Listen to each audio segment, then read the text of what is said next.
What's good? What's good? What's goody? It's your buzzing cousin Ghost Boogie. It's Blurred Reality Wrestling. Welcome back. I'm Ghost Boogie, and that is. I'm Daddy Chaz. What's happening? Boy. The reality. I was a little fast that time. I'm going to get it right one day. We will be good. We're blending, we're mixing. This is live TV, people. Let's get it popping. He's got two Mises, two Mouseses, Two ponds. Two mouse instead of two chains. He's two mouse. I'm Daddy Chaz, the king of you know where. Yeah, and he's contending with a party that's down the block, bumping music, and he's gonna. Hey, look! I almost got into an altercation right before I came in. I was hopping out of the Uber, and some idiot was coming down. He bent the corner in his piece of shit Dodge Ram truck, and with his glass pack muffler and stuff like that, and tried to speed around the corner, and I gave him the ice cube hands, what's up, and he stopped, and I just started walking towards his truck, and he sped off. Oh, thanks, man. I was like, I just kept walking towards his truck, and then he just sped off. I was like, you chicken shit. He was like Denzel. We the wolves here. Woo! Bang bang. Like day. Yeah, man, it was, yeah. So Pelican Bay. We the wolves up in this bitch. Woo! Yeah, man. So, hey, welcome in Blurred Reality Wrestling. If you didn't know what this is, well, we've got an announcement too, because it's just not wrestling anymore. It's just not wrestling. It's just not wrestling. We're not just wrestling. We're multifaceted, like a beautiful VS Clarity diamond. See how I did that? Yes, sir. You did it. I mean, like we are, man. So you had a great idea, because I have no original ideas ever. No. Well, this was Stew Dog's idea, so no do I. Oh shit. Well, Stu Dog, what's good, man? Hey, what up, Stew Dog? What up, Albie? The thing that you had was a great idea, because I didn't like the whole thing that we were boxing ourselves in, and we kept thinking, are we drawing a box or whatever? So no, it's not just gonna be wrestling, it's gonna be everything. We're gonna do everything. Tell them, Danny, what we gonna do? Hey, Miss Joy, what's good? We're gonna do everything. We're gonna do wrestling, we're gonna do boxing, we're gonna do football, we're gonna do baseball, we're gonna do movies, we're gonna do music, we're gonna do concerts, we're gonna do whatever the fuck we want. We're gonna choose what we're gonna do, and we're gonna do it. Man, we're just gonna talk it. Like, we like talking, we like blur reality. I love the blur reality, and that's exactly what we are. And I think we could open the books and everything. I love the wrestling idea. I'm not going away from that. So I like it too much. But I think we could add other genres in. What do you think, Books?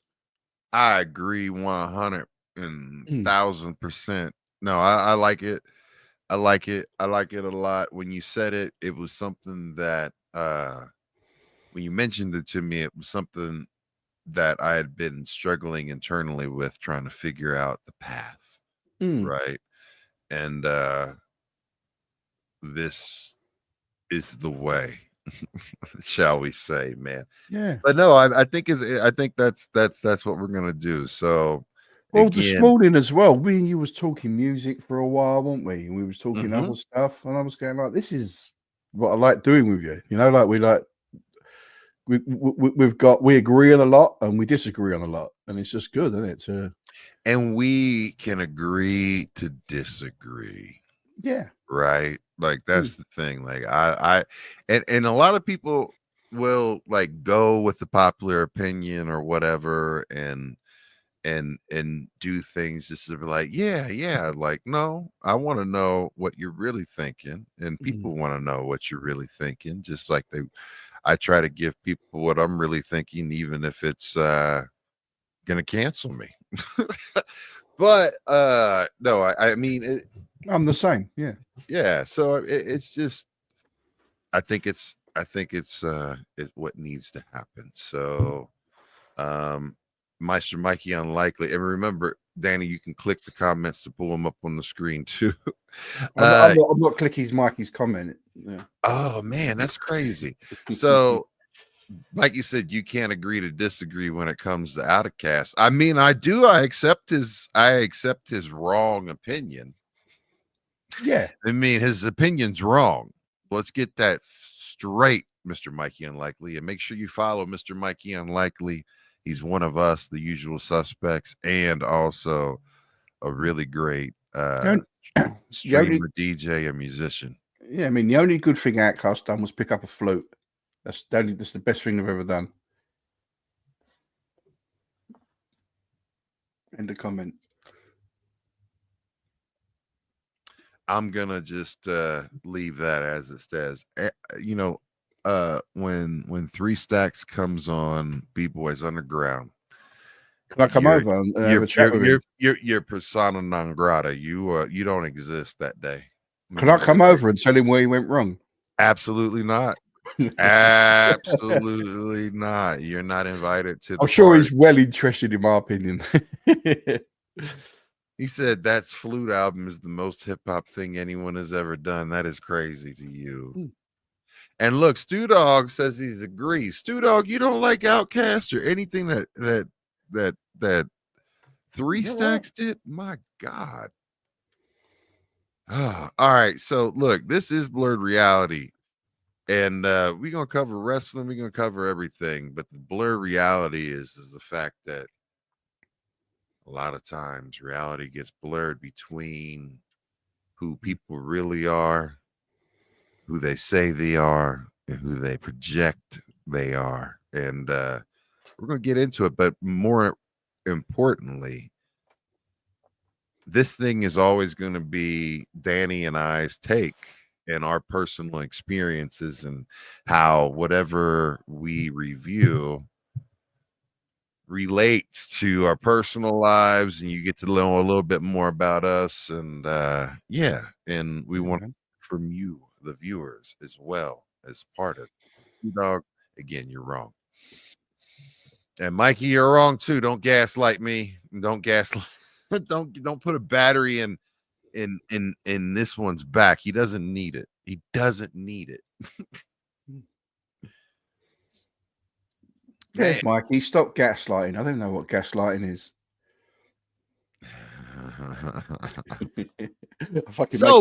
I'm going to make a career off gaslighting. You know what gaslighting is. You do it to me every Monday and Thursday. Every Monday and Thursday. I love it when your face changes. You get a little you try to get me all hot and bothered under the collar, not in a good way. Not in the way that I like to be hot and bothered either. just let me know. I can change my techniques if you want. I can rub you back first, or whatever you need. Hold on, let me get yo. Pew, pew, pew, pew. Shout out to Jeff. He's busy right now, tossing salad.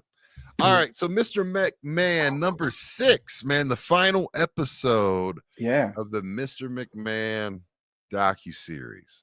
We stretched this out, and we should have did it in maybe one, but this was the growth. Mr. McMahon helped us figure this shit out. So shout out to him. Yeah. So I'm gonna start by saying that this episode, of course, is the one with all the juicy bits in it. That's talking about and brings us up to current day and starts talking about the allegations, right? So all of these interviews that you saw, the majority of them that you saw on 1 through 5 were all filmed and completed by July 2022 and maybe even no more than July 2023.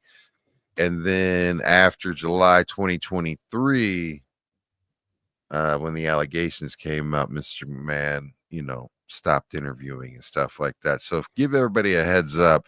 There are some interviews post controversy that gets into it on this episode, but this is the one where they address a lot of it. And he opens up with talking about having computers in his head. He's saying two different computers, maybe three.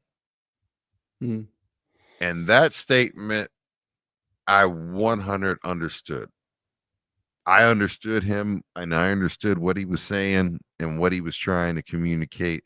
Did you? No. Uh,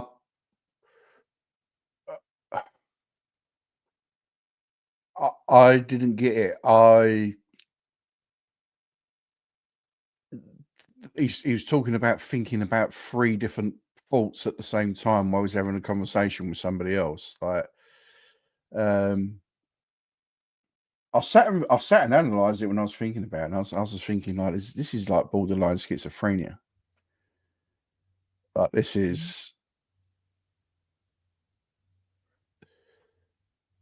like I'm sitting here now talking to you, and I've got a little voice in my head saying, "Shut up, you sound like an idiot." I've got that voice, but I haven't got a voice was as good as computers, and a third one that's having sex. You know, like it's yeah, you know. I mean, so having 2 to 3 different computers going at all times, I can relate to that. And that is someone that it speaks volumes to someone that's a victim of trauma or Okay. victim of sustained or multiple traumas, that whatever, right? Because you do, I mean, I think everyone does, but I think it's louder for others and it's Mm. loud for me, right? So whenever I have anything going on, I'm pretty much in a heightened state of alert at all times. Mm. And I'll have things that's analyzing the environment and I'm paying attention to that. I'm paying attention to you. I'm paying attention to other things and I have other things going in my mind. And when he talked about, like, a lot of fun things and things about sex too, and that, I think he Mm. does have, it speaks to, I don't share this with him, but the I think he definitely has some type of sexual compulsion, that Yeah. he is dealing with, or he deals with. His drug of choice is sex, right? So, Mm. and steroids, sex and steroids. I smell sex and roids in the air. I mean, it's yeah. I He's mean, is the third one thinking about sex, or is he just putting out a bravado thing? Because it's all about show bravado and top show. No. he is, but I think he was being honest at that point, because I Mm. mean, he doesn't, because this was before when he was talking about this was way, when he said that and made that statement, this is way before even any of the allegations broke, any of the allegations at all broke. Mm. And some of the allegations that are lobbied against him are very serious. I mean, sex trafficking and all of these different things, right? And we'll get into that here in a moment. But as it opens up, right, something that he talked about with the computers and all of that stuff, because having that stuff going on in your head, Mm. you've got all of these different thoughts that you're trying to juggle and prioritize and listen to. It's not borderline schizophrenia. It's not that. It is more so an ADHD type of response. It is the fact that you have all of these intrusive thoughts that are going on, or that are, you're getting fed stimulate, you're getting stimulated in multiple ways, and you're prioritizing things. And he says, just deal with it. You're different, Yeah. be different, right? Yeah. And that takes a lot of maturity for him to say it, even though we know that he's very immature. But not maturity. I think self-awareness is more probably the proper term, because understanding that you're different, and then he was just like, hey man, and at him of all people leaned into it like, I'm different, be you, stand out. And that's kind of what he did, and that's he was successful that way. I understand that part of it. Like it took me a lot of years to accept myself for what I am. And how'd you do that? How'd you get there? How did I get there? It was a road, that's for sure. It took me having some health issues and stuff, and to realize that I just got to be me and just like stop being a puppet and a fucking yes man, and acting in a way that isn't me. Yeah, you know, like, and that just comes with maturity. I think you get to a certain stage in your life where you stop giving a fuck what other people think, and you just worry about what you think. And the only people you do care about are the ones close to you and the ones in your bubble. And once you realize the only ones you should care about are the ones that care about you, life becomes a lot easier. You know, life becomes a lot easier. I'm always a problem solver. I want to solve everybody's problems, you know? Me too. I've realized that ain't my job, you know? That's not my job to do that. Not your job. If someone asks me to help, then by all means, I'm there 100%. But I was putting myself in that helpful position and taking on too much. And a lot of people don't want you to help, you know? Wow. You know what? That's powerful, because that's true. It is really true. Like, if someone dumps their problems on you, you know what I mean? And and I go into fixer mode and analyzing and like, oh, that's just, have you thought about something? Yeah, exactly. You know, and yeah, it's frustrating too, because, you know, sometimes I feel like I can figure other people's shit out, but I can't figure my shit out, right? Yeah. You know, it's very easy for me to help you with yours, but yeah. And again, that goes back to the whole life is an experience, and your reality is not someone else's reality. No. That is yeah. and that only comes with age and maturity, and yeah. I mean, I'm not an old man by any fucking stretch of the imagination, and I don't know the meaning of life, but it's just something I've come to. It's a conclusion I've come to as I've got older. Like, I can't fix everybody. Yeah. Think about that. You can't fix everybody. No, you can't. And if you're putting all your energy in other people fixing them, you're ignoring your own shit. Yeah. And that's a way of what is that? That's a way of distracting yourself from things. Exactly what I was doing, distracting my own problems by helping with other people with theirs and ignoring my own. Man. Yeah, man. That's when your health issues start happening, and that's when you overanalyze. Yeah. Yes. Yes. And I can't think of anything worse than having a hair match with Donald Trump.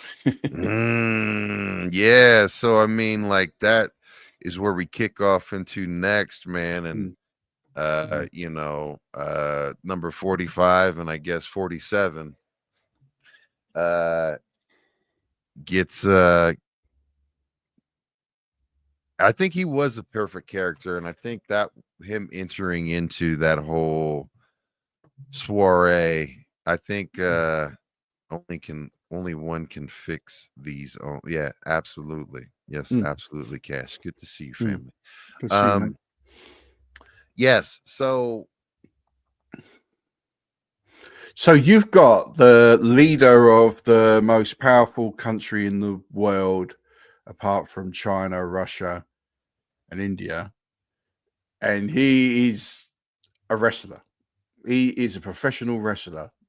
And he knows how to work a crowd. He knows how to say the things at the right time. He knows how to play the heel. He knows how to play the baby. He can hold two opposing thoughts in his head at the same time and agree with both of them.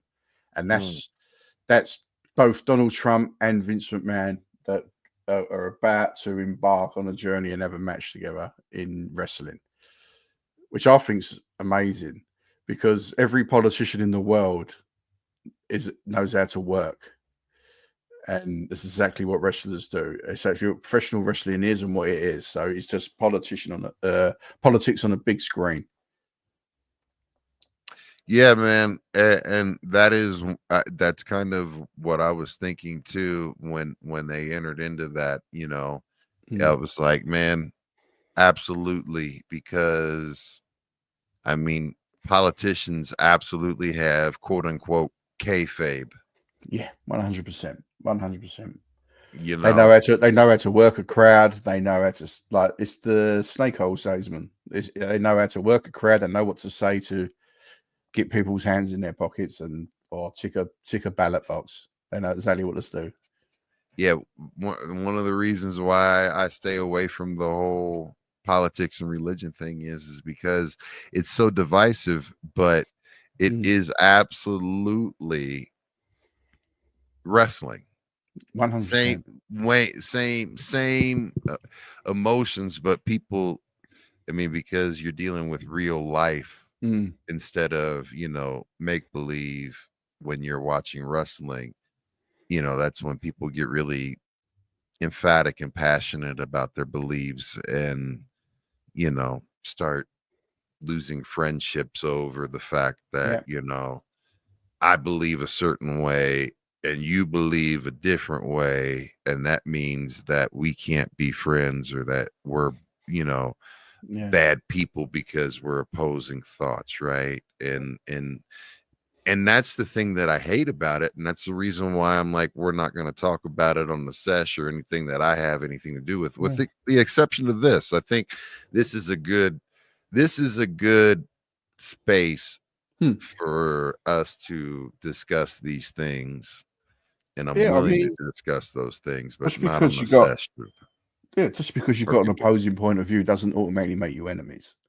No, but that is the way, if you think about it though, That's and the I way we're can't. driven to think. Yeah, But even all of the media, like if you yeah, watch news programming, right, they'll put a box up just like us, have two faces on the screen. One believes the white part of the yin and yang is the only way, and the other yeah, believes the black part of the yin yeah, and yang is the only way. And damn it, we're gonna clash. yeah, We're not gonna swim together. We're gonna clash. yeah. Which is crazy to me. It's absolutely crazy to me because you've got two different point of views. You can't get on. That's always bothered me. Like that's always bothered me. Just because I don't agree, I'm not your enemy. Amen to that. It's great. That's always bothered me my whole life. Amen. My whole life too. That's something I've never been able to work out as far as human nature. Yeah. I remember my grandfather, both of my grandfathers, and even my father, you know, and they having the conversation in front of me about, and this is in the 80s, like men don't share or talk about their political beliefs. You don't talk about who you vote for and all of that stuff, because even then people were emphatic about their beliefs, and their way of addressing it was just don't talk about it because that's a personal thing. And again, what you do inside your voting box and all that stuff is your right, your opinion, if you have that freedom wherever you are tuning in. But I think, again, what you said, and that's that you and I are in agreement with that is that and never understanding why, and especially these times, the reason why I'm so frustrated with the world in general is the fact that open dialogue and open discourse is no longer in fashion or even thought about because everyone believes that they have to force and win and debate and win the debate and not actually listen to what the other person is saying and realize that there is a middle ground and what you're saying and what I'm saying somewhere in the middle is the truth, right? Yeah. Or we could both be completely off fucking kilter. But Yeah. again, blurred reality because all of our realities are different. I love it when people change my mind. Yeah, I do too. When people say to me, like, this is, have you ever thought of it from this angle? And they give me an angle, and I just think, no, I haven't. And that makes total sense. Yeah. Yeah. I'm going to rethink this. Yeah. Right. Yeah. Exactly. So, I mean, that's what's lost. And I think you only get that when people are willing to enter into the conversation or environment with those type of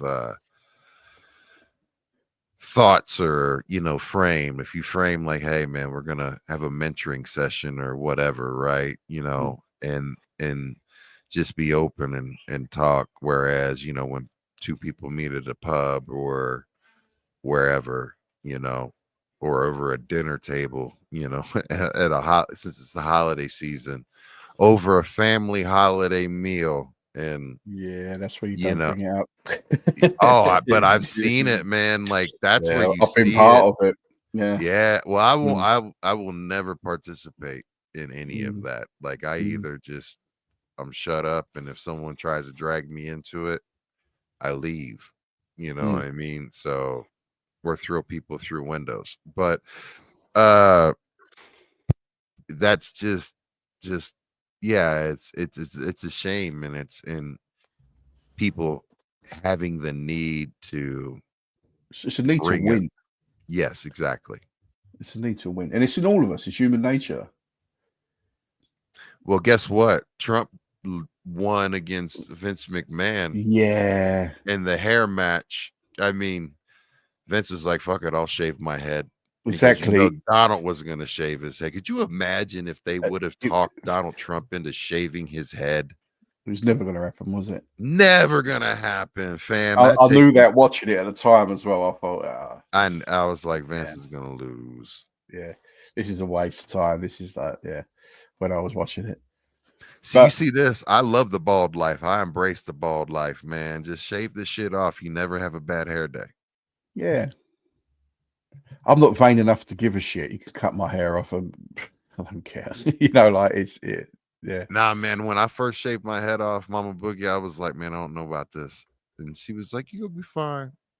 Yeah. And I shaved it off and was just like sitting there in shock because I thought my head was gonna be like, you remember the dude from The Hills Have Eyes and Weird Science? Yeah. That dude, like, Yeah. sorry, you have a beautiful house, Yeah. That guy, you know what I mean? Yeah. That dude, I was like, I'm gonna look like that dude, man. I'm gonna be on the front of a scary movie VHS cover, like The Hills Have Eyes. It's gonna be Boogie. Like, Kelly says, when I shave my head, I look like a big face walking down the road. oh, I know. Well, see, that was the thing too. You remember how big my fucking head was, man? Like it was all head. It was go head. And then my homies came out here, and the first thing they did was roast me. It was like, the back of your head looks like a thumb. And then my daughter was like, you got a credit card swipe in the back of your head, because like where the fat of my neck met the fat of my skull, it was that big crease. It's like, see, this is some bullshit. My daughter's roasting me. I had that for a while. The puppy dog, the rolls at the back. Yeah, I had that for a while. It's gone now. Jeff But Jeff said is when you last night when you start saying your B's like bacon and you got all of the you got yeah, all of the reverberation. I knew what they was talking about. I used that to yeah, I my do. advantage. I do. I know. Ah, so funny, man. But yeah, I Mm. mean that's the way it is, man. And so Yeah, he didn't. Trump wasn't cutting his hair. There was no way he was Nah, cutting his hair, like not one bit.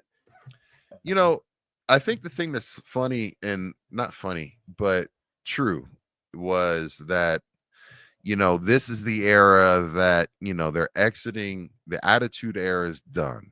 They're transitioning into what do we become now, because they at this point Vince has acquired all competition. He bought them out. There's no, at this time, I don't think there's any independents like with TV contracts that are trying to compete against him, because TNA and AEW were not in Mhm. existence at that time.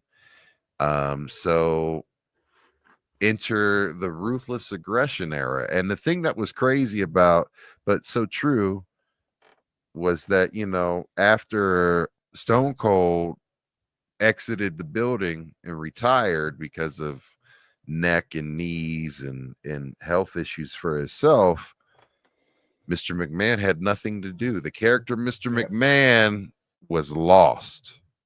Yeah. Yeah, he was going on less and less Yes. on the screen, and he was winding it down. And so he decided, right, what can we do?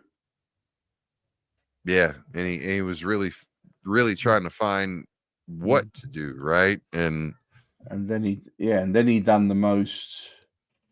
Would have been a great storyline, but completely at the wrong time. Timing was terrible. What he done with no fault of his own. It was just fate. He faked his own death. yes, absolutely. They did a beautiful edit too, where it was almost seamless, where Vince comes to the ring and cuts the act and tries to be all meek and emotional, and cuts a weird promo, and then they follow him and do a long walk, and like all the wrestlers are lining the halls and giving him this weird look as he's exiting the building, and pauses, opens the car door to this limo, takes a look around, gets in the car, shuts the door, and explosion. Boom. Boom. Limousine gone. Great big. What a time to come in. The infamous Vinnie Mac dying. Absolutely. Shout out to Wags, man. Make sure you follow Wags. Yeah, so I mean, that was huge. That was huge, and they was planning the big memorial Monday Night Raw and a big pyro and ballyhoo, and then tragedy strikes while this is going on, and Chris Benoit and his family die. Man, while this is going on, that weekend, that from weekend one week before to the next, and what do they you think about that, man? Like, just like, because everybody that's watching this, if you didn't know, Chris Benoit was came from ECW and was a very, very, very jacked dude, very aggressive. Like, I always thought, like, if I had ever chance to meet him in person, I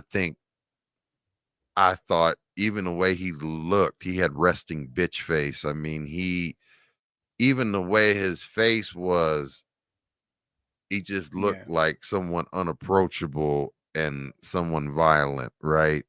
And that was his whole demeanor. But man, he was one of my favorites. he was someone that I really liked. I really enjoyed watching him wrestle. Like him and Eddie, I think Mm-hmm. were great, absolutely great. Him and Eddie in the ring together, apart, whatever. I just them two, I always put them together in my head, and yeah. I mean, I haven't got an opinion on what happened because I wasn't there, but it's just a terrible thing. Uh, He was your idol, Wags. I feel you. yeah, to get to go and do what he done.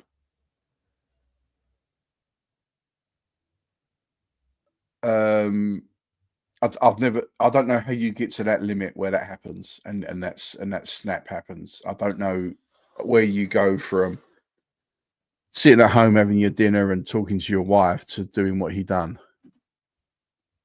Yeah. I mean, so Bad Motives brings up a great point, right? He said he saw Chris Benoit live. That was his mom's favorite wrestling. The flying headbutt was iconic. Mom would say Chris Benoit could fly. The flying headbutt was the craziest stuff ever, man. Because I mean, I guess you're taking that bump as the front bump, but he's still, you know, making impact. And as someone who's been hit in the head a lot, and I know you've been hit in the head a lot too. Yeah. Yeah, I mean, obviously, he's making the impact look a lot harder than what it actually is. Miss Joy, love you. Make sure you follow Miss Joy. But at the end of the day, he's still doing the jerk with his head, and his brain's going forward, hitting the inside of his skull, and going backwards and hitting the back of his skull, the front to the back. Whether he's making contact with another person or not, he's still stopping suddenly. And I'd always call it as a kid a brain tickle. Yeah. Feel it. You know what I mean? Like you feel it through the front, like that sensation. You know what I mean? I every time I made contact, like, yes.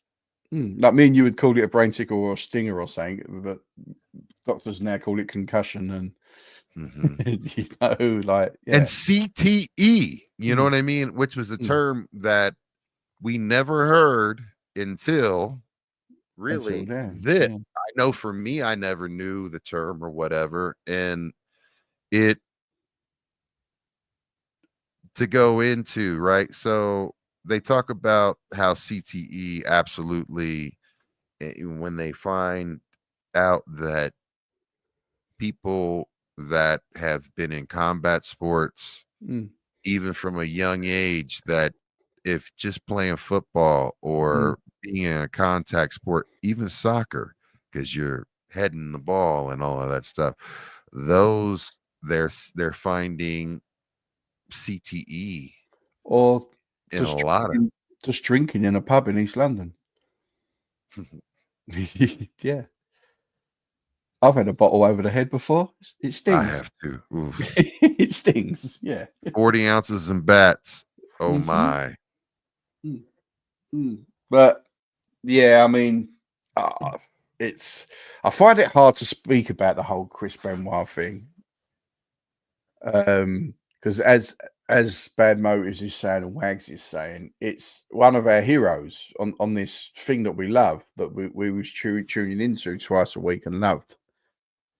And then for that to happen, you feel like it's happened to one of your buddies almost, like that's how invested I was at the time, like into the whole thing. And it's like this horrible things happen to one of your heroes and there's no answer to it. Like we can sit here and speculate like other people have.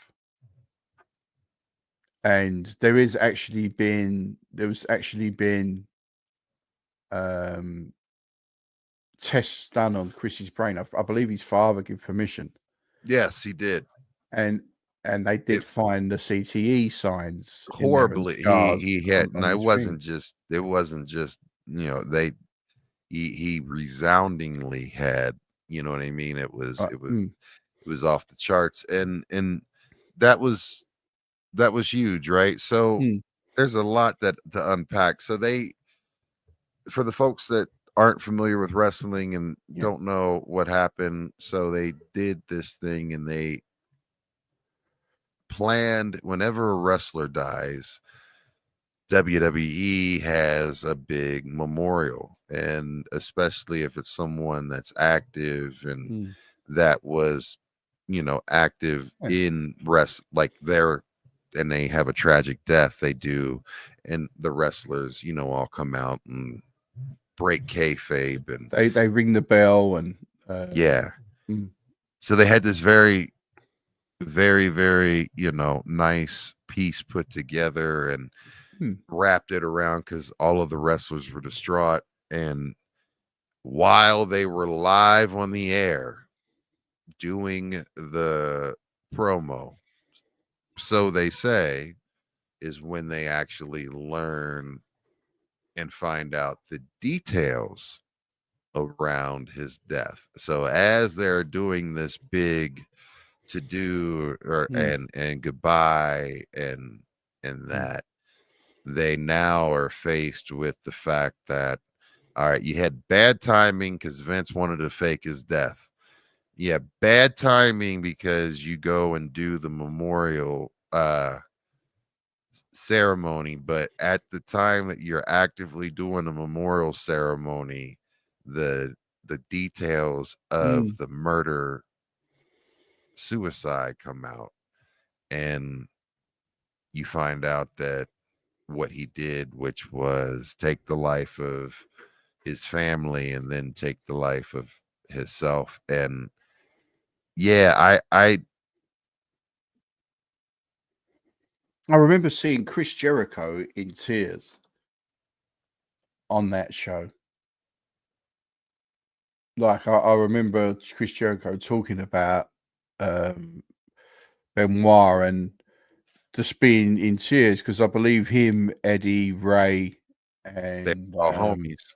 They were tight, like that. They were all tight, and yeah, horrible thing. I mean, yeah, there's no way anyone can understand any of it until you go through something that changes you. And he had something that changed him. And so I mean that happened. So enter in CTE into the screen and enter in Chris Nowinski, who I watched in the Tough Enough, like just like Maven. And so at that time WWE and Spike TV were partnered up, and Spike TV was a channel geared towards men. They leaned into the whole man show idea and guys liking blowing up shit and girls with skimpy clothing and jumping on trampolines and all of that stuff, right? So they leaned into the Gen X guy type thing in wrestling, and they had the whole Tough Enough, which is a reality show where wrestlers or wannabe wrestlers had an opportunity to compete for a WWE contract, and we got stars like Maven and Chris Nowinski, and I'm trying to think of some of the other ones that came through that camp. I think there was a couple of girls, weren't there, as well? And yes, I'm astounded it weren't just me that watched that show. You've seen it as well. Oh man, I watched all of them, man. I mean, you had to. I mean, at that time, that was the Attitude Era, right? So, and they could do no wrong. It was interesting. And did Miz come through that way? No, Miz came from the Real World, which was a reality show for MTV. And while he was on MTV, he'd always talked about how obsessed he was of a wrestler and was cutting promos and doing his whole Miz stick to that, there. I knew he'd come in an unorthodox way because he never got the respect he right when he first started because of it. So I knew there was a way he come in. I can't remember what it was, if it was that or not.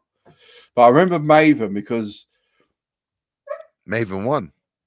he won, but he never really took off, did he? Once he got on the He show, did though. He did, but he was he got always a a mid push. carder. He was a mid card. Yeah, he got a push, but he was never in the running. Taker, Taker liked him and kind of gave him advice and stuff. Maven has a great YouTube channel, and he does. absolutely, and he's always given like information on like what it's really like to be a WWE wrestler. He broke down like what he always carried in his bag and what he learned as he, and all of those different things. There's a ton of stuff that he does. He's very he gives a lot of insight and reflects and has like a very wise opinion and view on, hey, this is who I was and how I got wrapped up into this and how I made a ton of money and I lost all of it and what I learned and what I do better, do different, and all of those things. So yeah, check him out, man. Like he's got a great YouTube channel and Maven's from everything, I don't know a lot about him, but I enjoy his content and I enjoyed watching him on Tough Enough and on WWF, as I call it. To get back to the CTE on the documentary, it goes into an interview with Vince sitting there being interviewed, and an interviewer smugly winding Vince up about, do you think it's his fault and is he responsible, and as employee should he do things better? And then when Vince went, no, I don't, people should look after themselves. And then the interviewer put on like a smug voice and went, and Vince knocked his papers out of his hands and started doing an impression of the interviewer and said, "What are you sitting there all smug for? You don't know." Like, yeah, and I believe that interview was before that happened, before the whole Benoit thing. It was just the steroid scandal, I think. I thought it was after the Benoit thing, because they were talking about CTE and wrestlers dying. But you're right. They were referring to painkillers in it as painkillers and roids. Yeah. It was like post-roid controversy, right? But I don't think he ever did an interview after that, in that. But yeah, Vince knocking the shit out of those the papers and stuff, and him being very confrontational in the way that, I mean, that was the whole thing too. And I feel, because again, victims of trauma, you get stuck in your fight or flight response, right? And Vince is very much, as we've seen throughout this and the way he's communicated in this interview, in this documentary, he fights.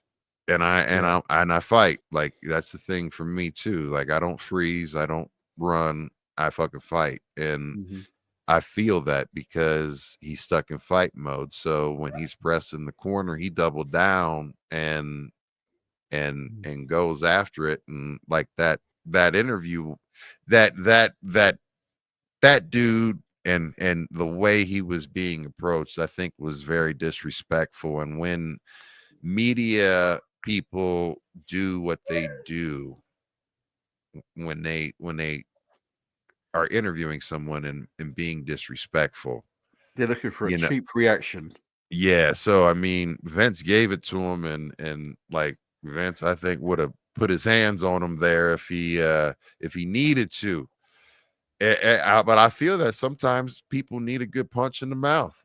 Yeah, so that like, oh no, it don't fly with you, and it definitely don't fly with me. That passive aggressive shit.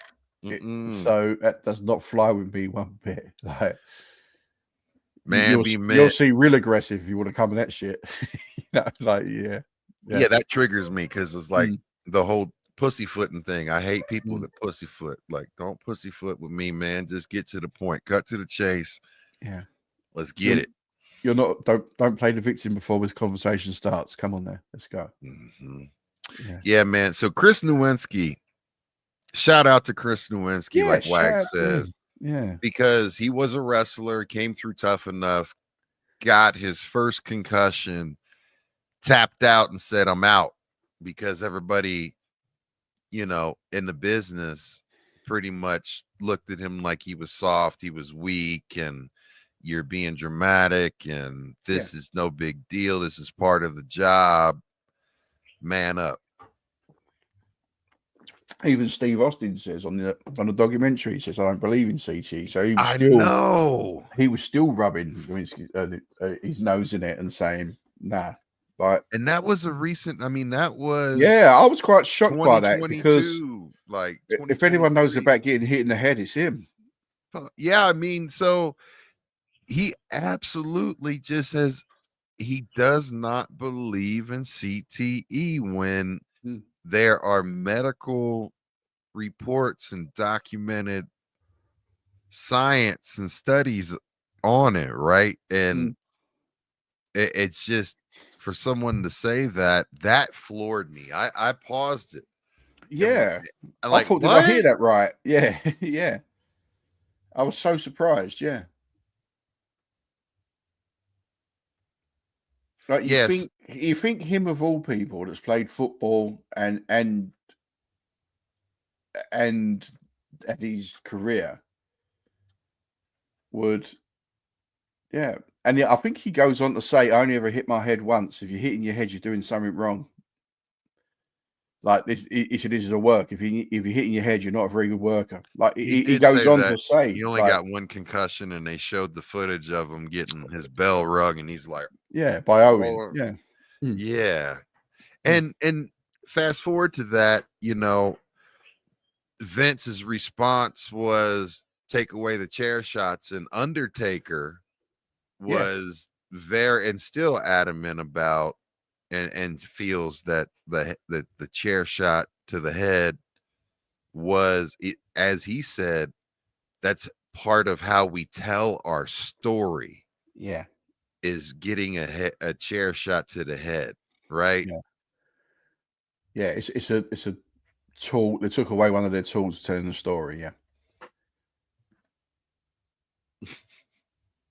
because it's a great way for a heel turn. Yes. Like, if a baby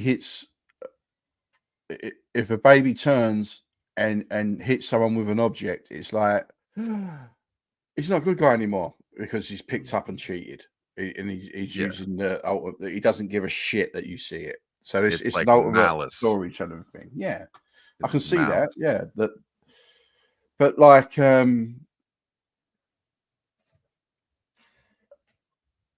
I think it also suited Vince at the time to take that away, because he was taking his company PG at that time. Yes. And he was like saying, "I don't want you to bleed, and I don't want you to do this, and I don't want to do that," so that he could get the big sponsors in. Yeah, he did that. The one thing that I wanted to, I put a note down. And Mad Motos has a great point before I get into this. He said Undertaker is also a behemoth of a man. A chair to him has to be different from a chair to the face of a normal folk, right? And this goes to when Undertaker is, one of the things that has been said about him was that he targeted a wrestler named Chris Canyon, who was an openly gay wrestler, right? And Undertaker gave him is a notoriously vicious headshot with a chair. And it was said that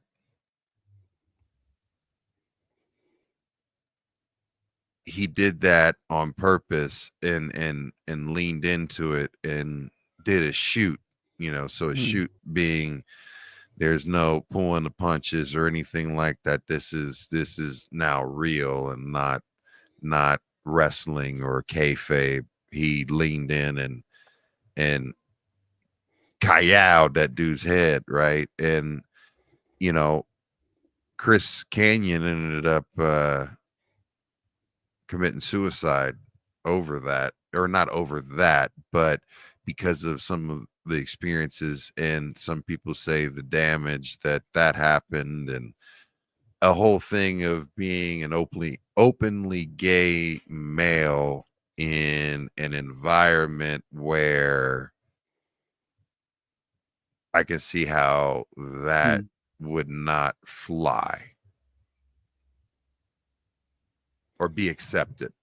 Yeah. Right. So yeah. That is something that I don't know, man. And it gets into, Taker absolutely vehemently denies any type of malice or anything additional in what he did with that chair shot, right? That he says is a narrative that's put out there on him, and only he knows the truth, right? Only he does, right? And he says he denies it. But you mentioned the early death, right? And that's when the whole slapping interview happens. But at that time, just some of the people that had passed away at that time when the interview happened. Mr. Perfect died at age 44. Eddie Guerrero died at age 38. British Bulldog died at age 39. Test, who we talked about the last episode, like, what happened to Test? Well, Test died at age 33. And those are, blamed on a mix of steroids and painkillers and recreational drugs, and that's kind of how Vince framed it and portrayed it and played it. Was, hey, look, man, I tested for steroids and and did all of these things, but people will be people, humans will be humans and do what they want to do. And like, he can't control the fact that people are pushing stimulants and downers and causing your brain to lose its whole just go out of whack, and your heart to go out of whack and blow it up. Yeah. I mean, yeah. I don't know what I can add to that, really. It's just, it's a bad time. I don't know what I can add to it. It's bringing back a lot of, like Wags was saying earlier. It's just bringing back a lot of stuff that's just sad, like, and the time. I mean, but going back to the chair shot thing. I mean, Undertaker would always defend himself in a chair shot. Like, you'd see a hand come up every time. Like, Foley would put his head into them as they come in. And Taker Foley's crazy. Yeah, like, and like, they would even say, putting your hand up, you're a pussy. Exactly. Like, but Taker would put his hand up. Like, someone's like giving the Rock would put his arm up, like like. I think I'd put my arm up. Hey, so I mean, they still do chair shots to the back, and like, no diddy. And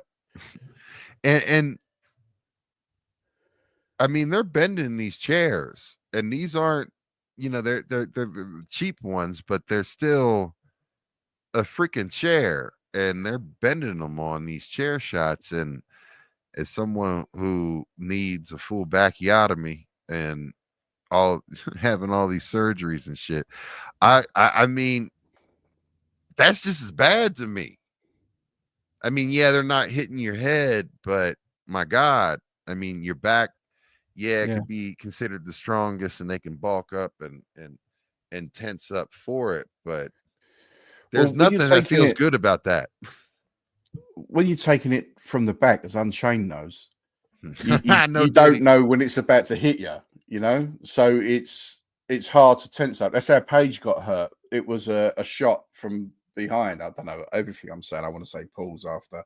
Pause, So no duty. she got a kick from behind, and that's what damaged her neck because she didn't know when it was. Everything I'm saying, she didn't know when it was coming. So yeah, I'm with you with the chair shots. Yeah, I mean, you take them away from the head. They should have just took them out altogether. You know, like when you see Sabu run, put him underneath his legs, and then land on someone with the chair. You know, he would do like a leg drop with a chair under his leg, and things like that. Like, and like everything goes through it. I've already checked that channel; it's not live, so everything already goes through the like all your nerves, all your leaders, everything that directs your body in the direction it's going is in your back. So, yeah. So we got put. I just did that for you, Danny. So you Thanks, know what I mean? Man. I just knew so who I'm sitting here with. I've got Unchained in the chat and you sitting there, and I just felt everything I'm saying here is just. I might as well just paint a target on my chest. You're sitting with the devil. Yeah. So in regards to the Blurred Reality channel not being live, what we are doing right now, this is actually live on YouTube. This is the first stream that's live on YouTube. Oh, cool. But everybody that's tuned in live right now, we are going to do tell them the secret. You're going to tell them the secret. We're going to tell them. We are going to do. Tell anybody. We're going to tell everyone. If you guys want to watch the whole Mike Tyson event with Danny and I, pull up because we're going to be streaming it live. And yes, we're going to be showing the video too. And we're going to test to see how long and if the channel gets taken down. So you can watch the fight for free here on twitch.tv/blurred reality wrestling for as long as it stays up. Yeah. Are we betting it in seconds or hours? I don't know, man. We're going to try it. Mm. So everybody tune in to Blur. So follow. If you don't follow Blurred Reality Wrestling on Twitch, it's just all one word, just like the words above my head up there that says Blurred Reality Wrestling. Like all of that, right? All of that. It's going to be that way. Yeah, we haven't got to be live on there to follow it. So if you follow it now, you'll get a notification once it goes live. And you can watch Tyson hopefully snatch the soul from Jake Paul. But we'll get into that tonight. We're not. They're going to need a Ouija board for his after-match interview. We hope. Yeah. So speaking of needing a Ouija board to figure out, well, what we didn't cover yet because this is the step into Undertaker had the streak. The streak. Great. That is great. Have you got the DVD of all the matches in the streak? Nope. Get that DVD. It's great. I can watch it for free on Peacock. I mean, if you stay tuned long enough, we'll probably show it for free. We're gonna fucking show it. Yeah. Excuse my language. Yeah. At some stage, we'll probably show it. Let's see what happens. We'll show clippets. Yeah. Not snippets, but clippets. I was talking to someone about it earlier at work, and they said to me, "You got to be careful because bloke went to prison for that." I went, "What? For what?" I went, "What? For showing like wrestling on fucking Twitch?" And he went, "Oh no. It was the guy that owned all the servers that was jailbreaking the sticks, like and millions of things." I went, "No, man, I'm doing it. I'm just showing Tyson fight. It's probably going to last 30 seconds." Yeah, Blurred Reality Wrestling. Yeah, on twitch.tv you can watch Mike Tyson. Have I got to be in disguise? Have I got to be like Channing? No, nah, we're just gonna thug it out. I got to put my dark glasses and my beard on and all that, and be Channing Taz. I'm gonna show up looking like a ninja. What up, ninja? I know you like that. Yeah, I do. So, I mean, this is the thing, right? So Undertaker says, speaking of concussions, Undertaker says that he got concussed right off in the beginning of that match, and he doesn't remember any of it. And Vince's whole thing was it was his not being able to remember it is a trauma response because he didn't expect to have like that thing was such a traumatic thing for him. He didn't expect to be losing, and he wasn't told until the day of that he was even going to lose. Yeah. He was definitely concussed. He was dropped on his head from belly to back suplex. The man, like Moti said earlier, is a behemoth. He should not be dropped on his head. He's like he was saying, he could take a chair shot. He can't take his own body weight coming down on top of him with Brock Lesnar holding him around the waist at the same time, like adding his body weight to it. That will knock you silly, and that's exactly what happened. He was knocked silly. Like, he wasn't mentally upset because he had to lose a match. Like, he's a consummate professional, and losing the streak to Brock Lesnar was the right thing at the time. I don't think so. You think that having Brock Lesnar, who was already over, who was already established, I'm going to take it back. I'm going to take that back. It wasn't right at the time. Brock Lesnar would have been the right person to lose it to at some time. Not right then. You're right. You're 100% right. There was no other person on that roster could end that streak. I think other people could have used the push that was on. They could have used the push, but like it had to be someone larger than life. Like that, it'd have to have been Cena. It would have to have who doesn't need the push. It would have to have been Maven. Couldn't come and end the streak.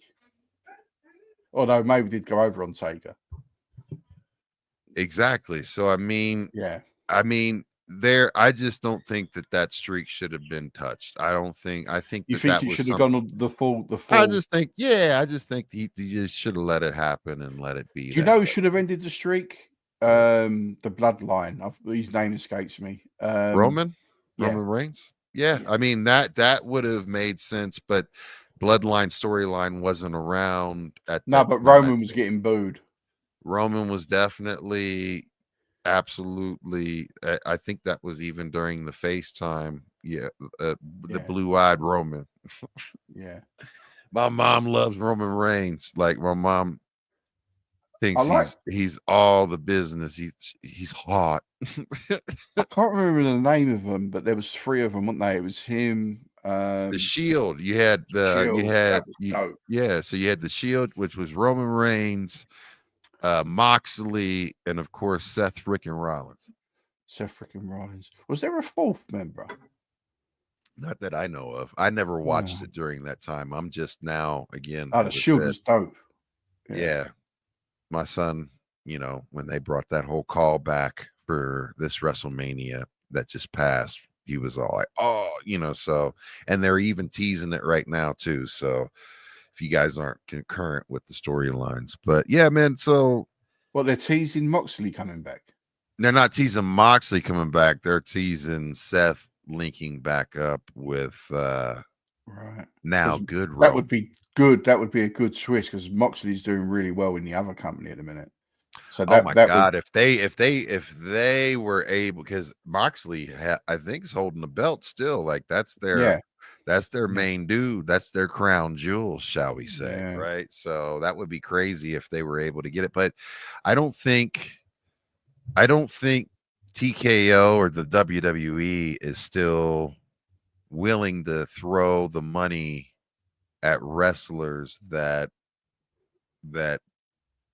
the guy that runs AEW, the Khan, not Tony Khan, but the other. It is Tony Khan. That is his name. It Tony Khan? What's the Khan what's the Khan that's involved with WWE?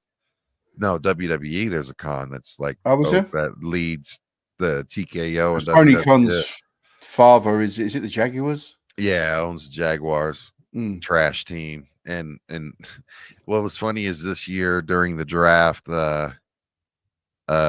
Tony Khan had his neck brace on, kayfabing it up from, whatever happened The on first AEW storyline. Brilliant. for the No, that's good. storyline. I'm glad he done that. I'm glad you're telling me Oh, that. it's hilarious, but he's like they are showing him live from the NFL, like round one draft, and he's That's all good. in the Jaguars, all laughing it up, and he's got his neck brace on, all loose fitting and I'm shit. glad Like, he's done that. He's just gone up in my estimation. Yeah. yeah. Yeah. Mama Minus loves her some Roman Reigns. Yes, absolutely. Do you watch AEW? No, I not at all. And I'll watch my it now son and then. doesn't watch it. I'll watch it now and then because we get it for free here. It's on one of our free channels, and so even it comes up in my feed every now and then, like as a watch on demand, and I'll put it on. It's good. It's a good show. Jericho's good over there, and Moxley's good, and yes, good show. Wasn't Roman on Pat McAfee's draft show? I don't know. I don't know if he was. I know Roman Reigns did come on to No Diddy, the on McAfee's show, but I don't know if he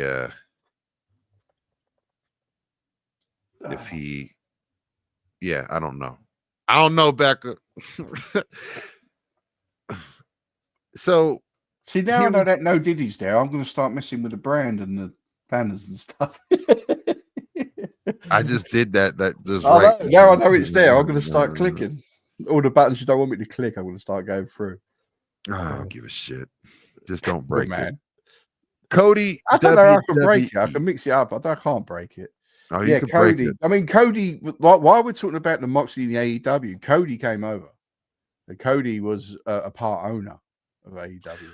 Well, yeah. I mean, so there was the whole Cody interview on WWE in 07, making the clean switch from TV PG-14 to TV PG, right? And when he entered into the WWE, his words were that the organization was extremely clean and sterile and was a shadow of what it was, and everybody was trying to toe the line, and even because of, like you had mentioned earlier, that they were going after big sponsorships, the Fortune 100, Fortune 50 companies to get branding and sponsorship and commercials and ad time and all of those things, right?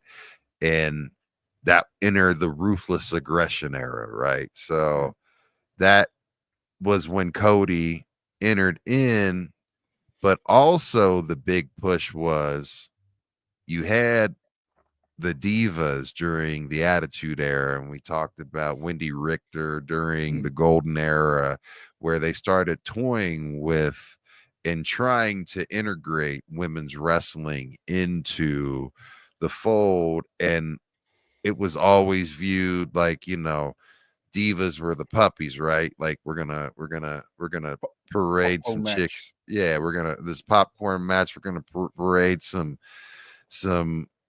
attractive women in scantily clad clothing doing some sexually objective or storylines and all of those things. Then fast forward to 07 when they change the TV PG, and Stephanie really takes the mantle and is the push for getting the women's wrestling to where it is today, where even just this past Raw or SmackDown, they introduced a new belt for the women's, a mid-card belt. They created the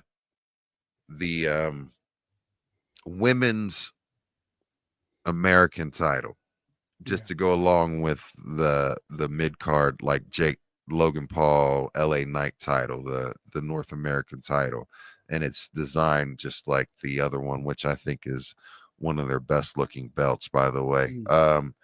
But they have a ladies version of it now, so the mid-card women's mid-card's going to have a belt too, which is desperately needing. And they could go. The women could fight. They were but now it weren't just a parade. It was like they could physically. They were putting on better shows than the men at one stage. I'm gonna let you know, man. The last match that Trish Stratus had, it was a cage match, and I think it was a cell match. No, it was. I don't think it was like elimination. It was a cage match. It was either Hell in a Cell or something, right?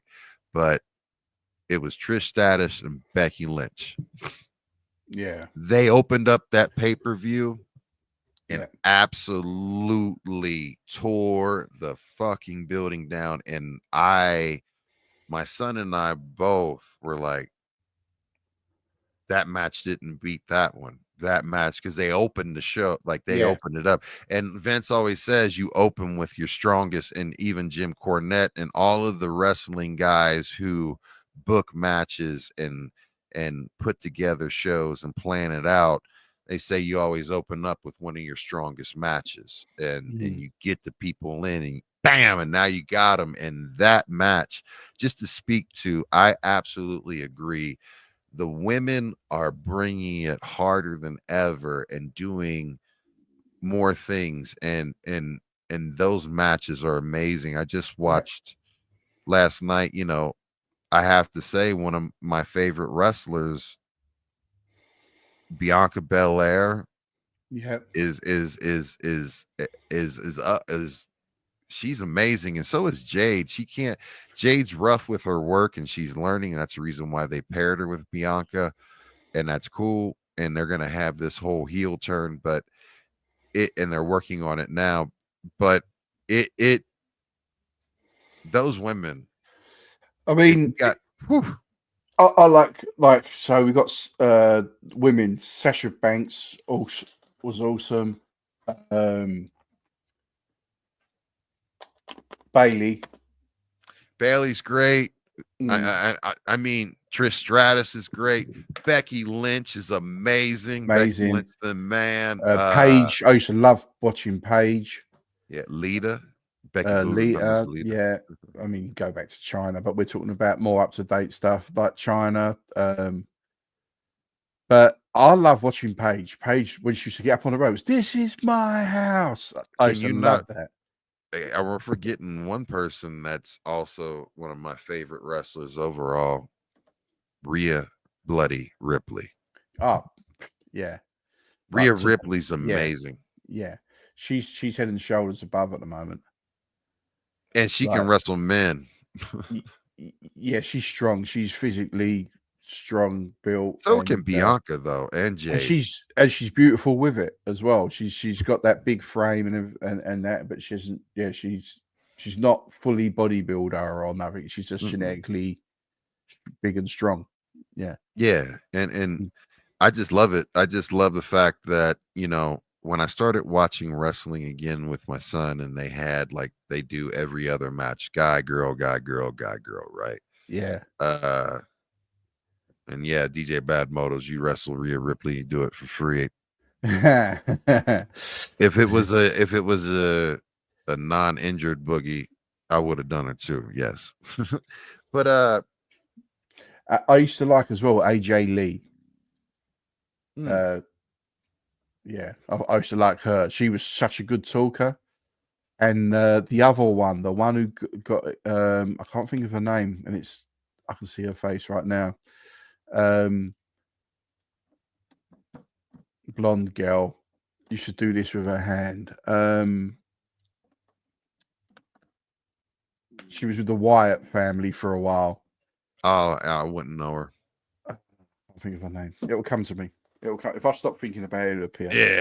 So either way, that was something that I was not looking forward to, and I was like, man, this sucks. Whatever, fuck off. Like every time a woman's match would come on, and I was just being a hater. That's all there is to it. Yeah. And as I started watching it, I was like, hold on, man. Hold on. I'm like, hold on, man. Whoa. And yeah, I mean, I'm like, hey, man, I'm looking forward to the women's matches now. Like, and it's not, I'm looking forward to, bubble butts and boobies. Yeah, I'm looking forward to them. Like technically But gifted. yeah, man, they're doing some, man. So either way, shout out to Stephanie. They outdo a lot of the men. Like with Absolutely. their technical abilities. Yeah. Like, and that when Stephanie gave that speech about this is the women's revolution, you asked for it, we're giving it to you, because it was like social media driven of we need more women's matches, and they were bombarded with emails and DMs, and it was Twitter at the time that was most popular, wasn't it? Twitter was blowing all up, like WWE, the women's revolution, and then Stephanie got to announce it. And it seemed like once she made that announcement, they all turned it up again, like Beth Phoenix, and like they all turned it up, and they all started working stiff pause and laying it in, and it weren't skipping around the ring and playing with her hair anymore. It was Paul's no diddy. Oh, man. All right, my last one. It weren't like just rolling around smashing each other's back doors in. Like it was, no, you know what I'm saying. It went to a competition and not a exhibition.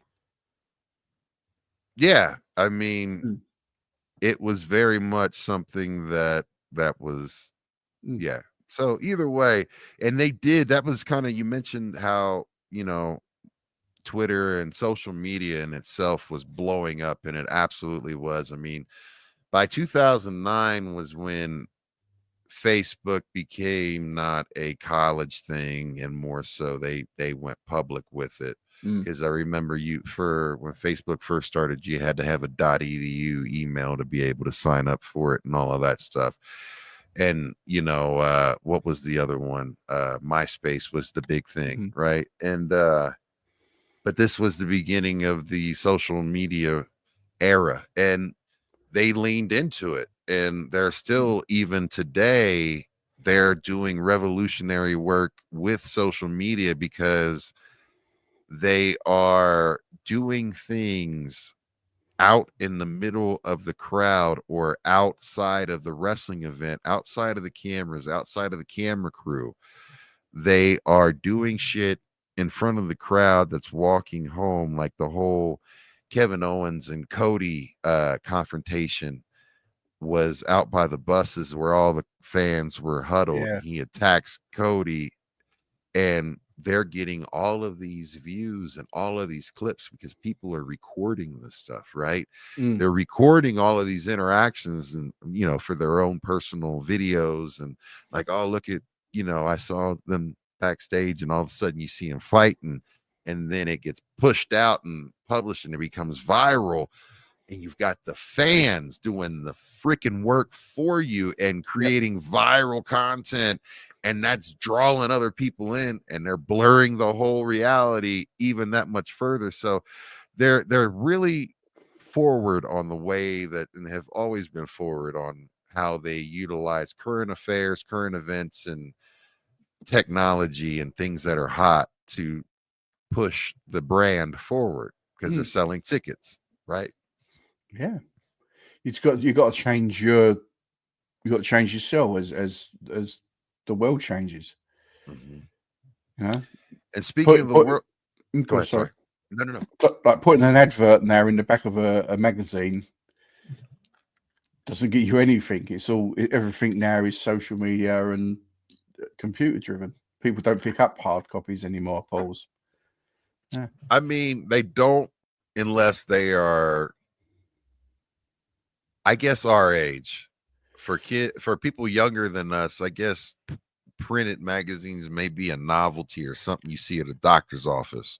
Last time I read a newspaper, I was waiting for I was in a Chinese restaurant waiting for a takeaway. And I was just standing there and picked up the newspaper.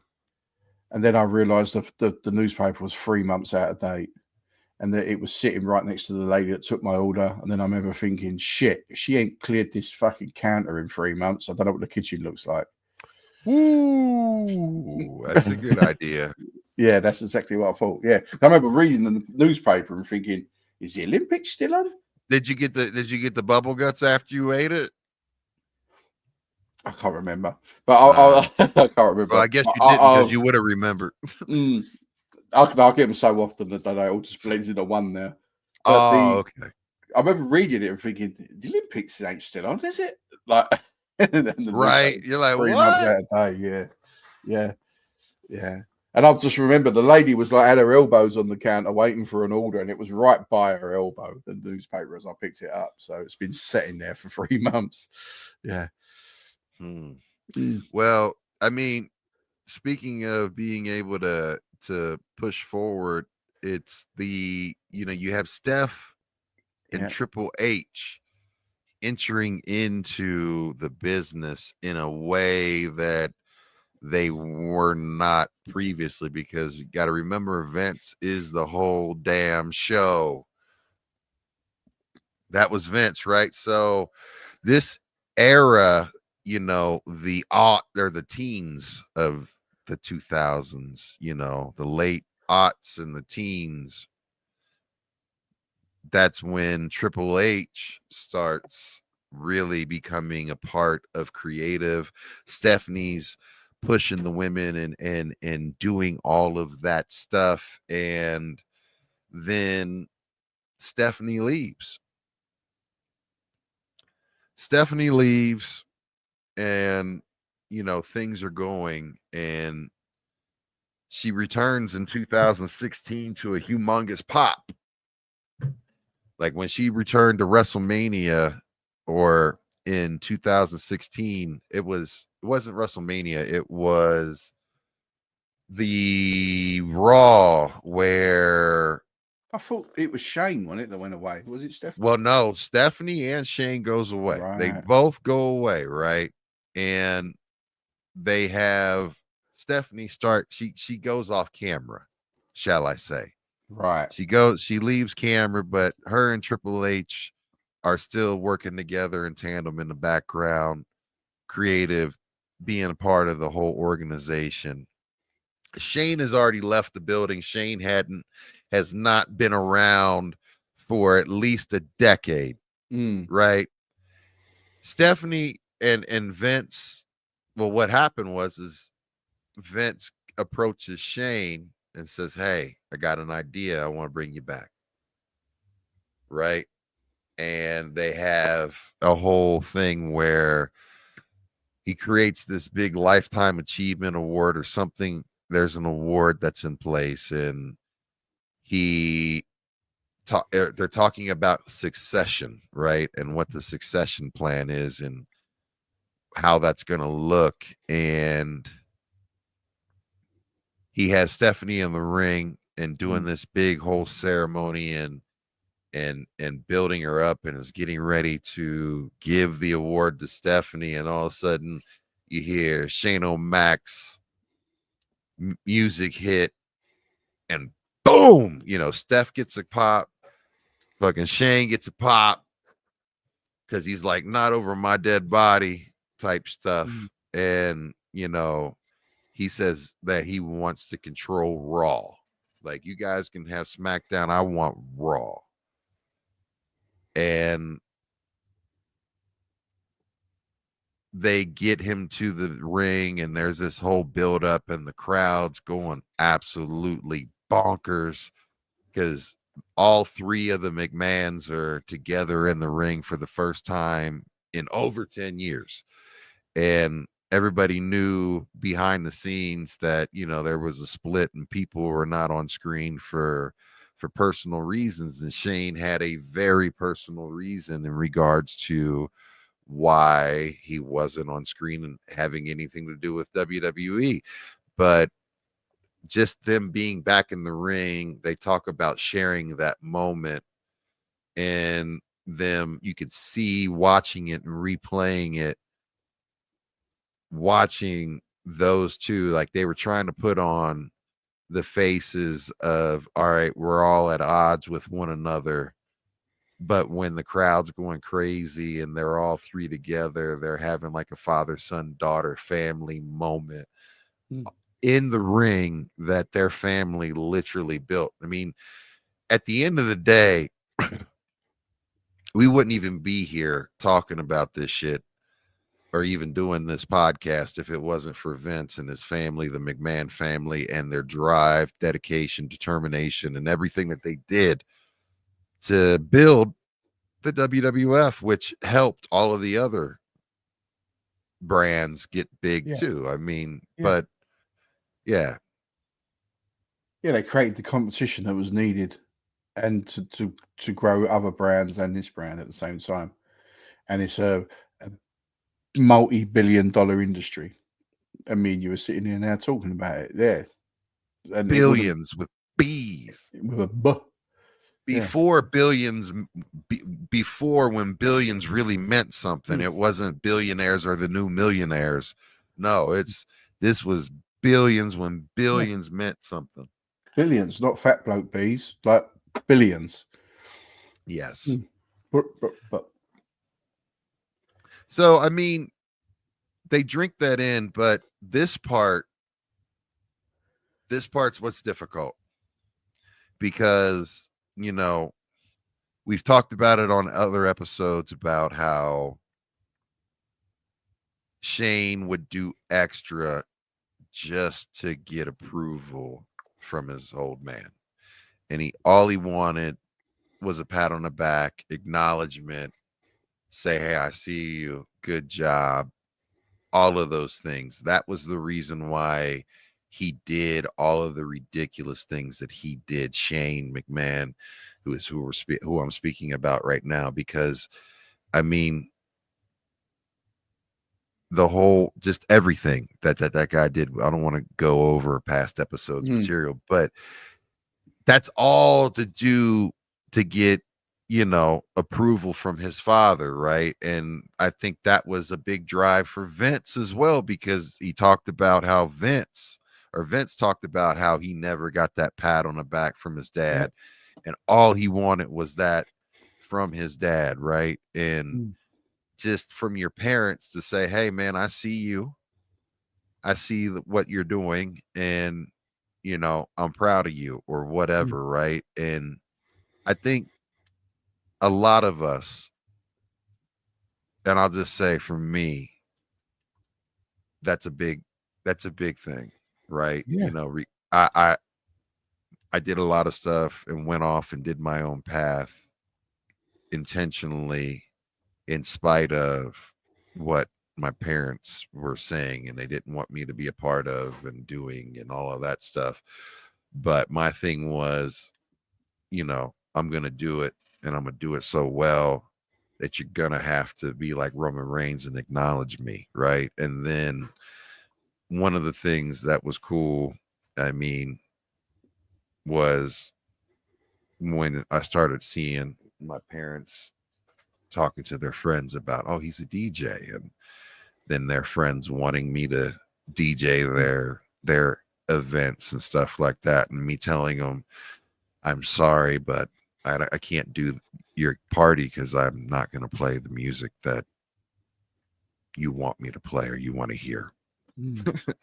So, you know, that was the whole thing about that. But, you know, it was that I feel that I really do, because I think approval from parents is something that every child longs for. And I do my best to be mindful of, to see what my kids are doing and show some interest and give them positive affirmations about what it is that they're doing, because it's such a big thing for me that I didn't ever want them to feel like, you know what I mean? And I got my parents' approval through playing football too. I mean, that was the thing that I did really, they really did support that, you know, and were a big part of that in my life. So that was cool to have that. Yeah. Like I'm the same with my kids. Like it pleases me to see my son Sam in business with my nephew, my older brothers, like and doing what they do, and also George at university. I'm so proud of, and he's took his own way. He's gone away from the building thing that we're part of, and he's got his own way into like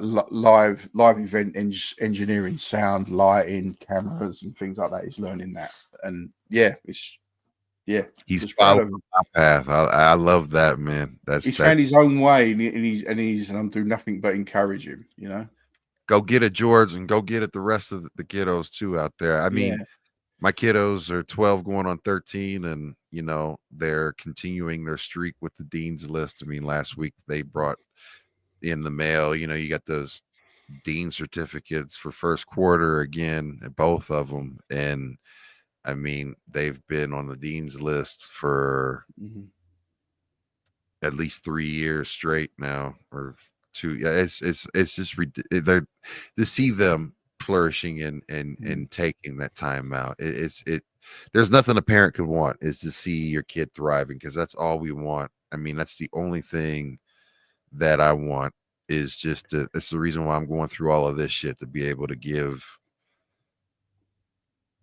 my kids a better opportunity and chance at life and have a better experience, right? Yeah. Like my daughter's 12 also, and she's the only person I know that can go toe to toe with me, being funny and taking the piss out of each other. My kids I'll say something and she'll just shoot me down. Like she's quick, man. I'm like, damn. Like, yeah, she'll be on the sesh. The other two would be successes, and she'll be on the sesh with us. My daughter my daughter's the one that's that's the one that's I'm like, you shouldn't be knowing these things and talking about it. Like, these came from my daughter. And then when Jeff was talking about his pizza and stuff, she immediately went in and put her pizza in and was like, my pizza's better than Jeff's and all of that. Put on your sunglasses. She's but that's another story. But no, that's cool. And Becca, no, they didn't want no damn ABBA, and I definitely didn't play no ABBA, and I still don't play no ABBA. And there is no ABBA on my record crates. And every time that I ask any of the homies to shoot me some files or a crate, everyone tries to sneak some freaking ABBA in it. I find it on my hard drive. I'm like, this son bitch. When I see Joe Blaze do that killed me. Ballistic did it to me too. Ballistic did it to me. I was like, you son bum. Ah, shit. Yeah. I was like, I see that ABBA fam. I'm deleting it. I mean, it's right there. It's ABBA. You know, it's gonna show. Oh, they're not even disguised it with. I would have wrote it under another name. Oh, like I would have put it. I would have changed the name to like Too Short or to Outcast, huh? Nah, something good that you're gonna play.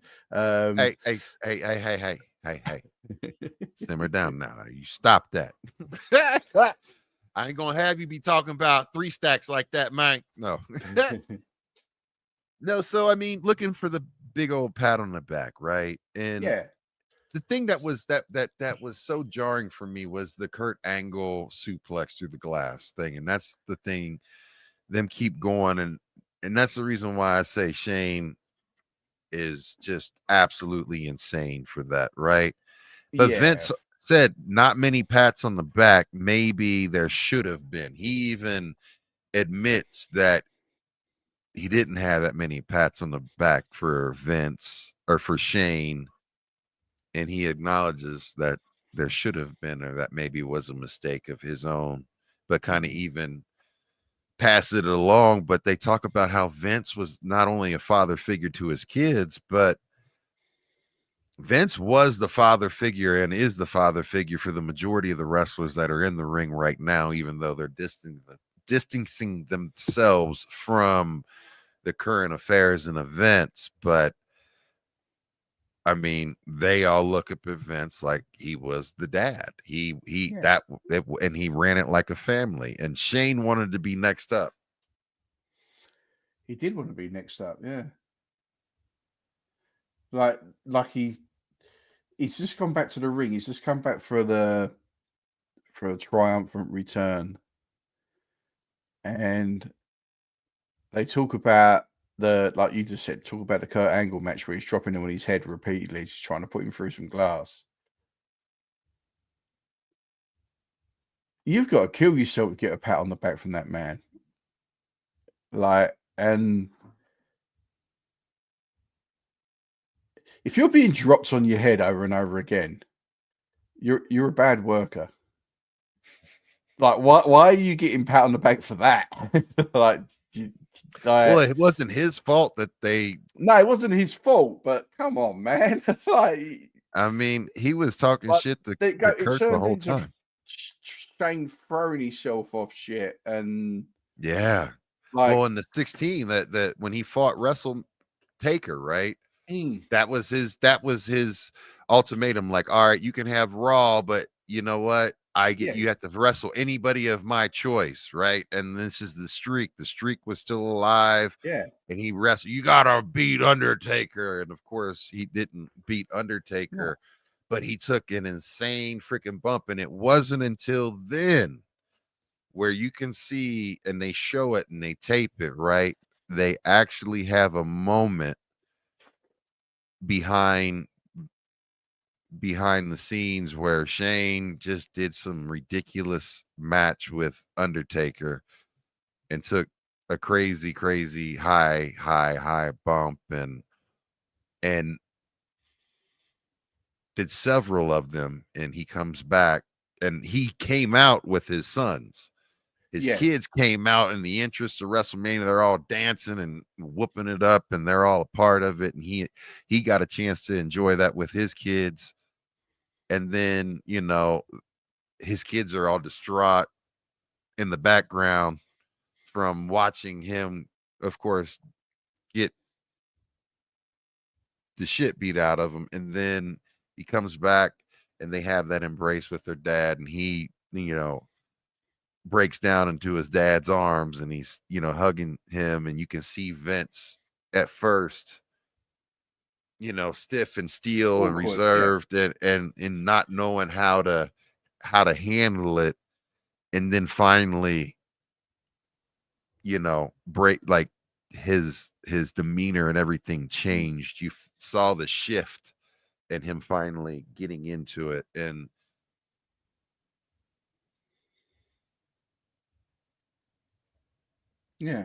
I don't think that's something I ever had myself. No, because it's that was a generational thing that Yorta spoke on. Like, you were taught to be tough, and being mollycoddled weren't the way to, and that's the way they thought it made us tough. Yeah, that's the way I see it. That's the way I see it. That's how I make it logical in my head. I mean, you're absolutely right. I mean, I always say that, you know, my generation is the last generation where teachers, principals, neighbors, anyone that witnessed you being out of pocket will whoop your ass. They will put their hands on you and whoop your ass. So, I mean, that was for real. And kind of like pickles in my pickle fries. Fuck you and them pickle fries back. But we soon become teenagers. We soon become teenagers, and they won't even fucking try that shit. You know? Yeah. As we both got bigger and stronger, that went out the window, didn't it? Quick. Yeah. And was it right? I don't know. Was it wrong? It did go out of the window real quick. Exactly. Out of the window. Check this out, man. Like, so, you know, I told you my kids, they're seventh graders and shit, and all their friends and shit are all going through their growth spurts and everything. Yeah. And one of his little homies yesterday, you know, he's tall, but he's not taller than me, and he walked up to me like he wanted to measure me up and stuff. Well, not in a not because, but I took it that way because he was like walking up to me. He was like, and I was like, oh, let me be tall here for a minute because I'm like in my bad posture. I was like, this is how tall I am, fool. And then I thought about it after the fact. and I'm gonna be like, look, motherfucker, you trying to measure me up? I'm about that action, boss. Like, Mm.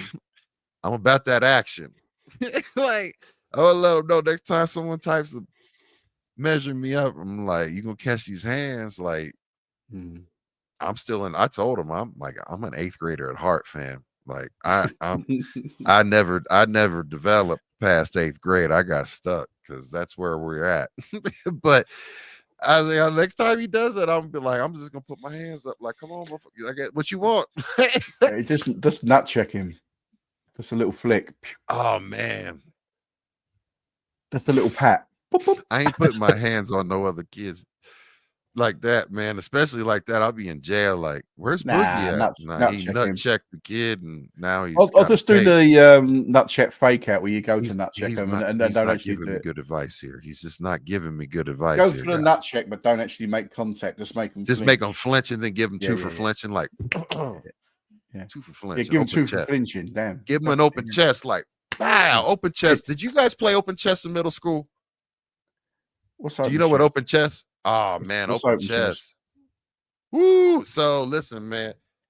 In middle school, you had to walk around the halls like this. You had to walk around the halls like this because if you had We your had chest something out, else. Yeah. if you had your chest out, all you had to do, and it didn't matter if you were in the middle of class, in the middle of the school, in the middle of eating lunch, in the middle of taking a shit, whatever, like Mm, open chest, wow, you just yell it and right. just obliterate someone, man. And that was what we did, man. It was the Yeah. worst It was a damn game. thing. Yeah, and you got caught out. We had bass. We had bass in him. So the bass would be the noise it would make when you got punched in the back. Ah, So so if you were showing your back to someone and they would creep up behind you, boom, and it was like, I based you. Like because it makes the boom noise when it hits you. Yeah. So that was our equivalent of that was basing each other. Yeah. well, you still get that with the chest too, because trust me, Yeah, the like, noise, yeah. Mm. But but with us, it was the back. They would creep up behind you and hit you in the back. Yeah. the fun thing was is you had the with the open chest, you kind of seen it coming. It was kind of too late if you but yeah, man. I We got had knocked this. out of my chair. I We had got this knocked out. thing. We had this thing at our school called Lights Out, and so a couple of the rooms we would go to for lessons when we were standing in the corridor, there was no windows, Yeah. so you'd be standing there waiting to go into class, and you'd hear lights out, and someone would turn the light out, and it'd go. You couldn't see your hand in front of you, and people would settle their scores. So you'd be standing there waiting for class with your books and shit, and all of a sudden you'd hear lights out, and you think, "Shit, is this me?" You know, like you wouldn't know if it was someone you'd upset earlier. Yeah, and then the light would come back on, and someone would be like, "Just had the shit the snot knocked out of them." You know, like yeah. Got That's that how they would molly settle their whopping. scores. Yeah, got a molly whop him. Yeah, especially if the kid was bigger than the other kid, it would be like, right, I'm gonna do a lights out on him. No matter how small I am, I can get my licks in. You got to have collusion and stuff. You got to be standing next to the person you want to hit and have somebody else like turn the Turn the lights light out for you. for you. Yeah. But what they would Ah, it's a do, like, family so affair. I like that. say there was a bully that was like fucking taking people's lunch money and stuff like that. Or some The big chick people would stealing get like people's candy out of their book bag. you'd get like 3 or 4 people go, right, we're gonna gang up here, and they would be standing around them at the different, and then the light would go out, they'd all turn. Yeah, lights out.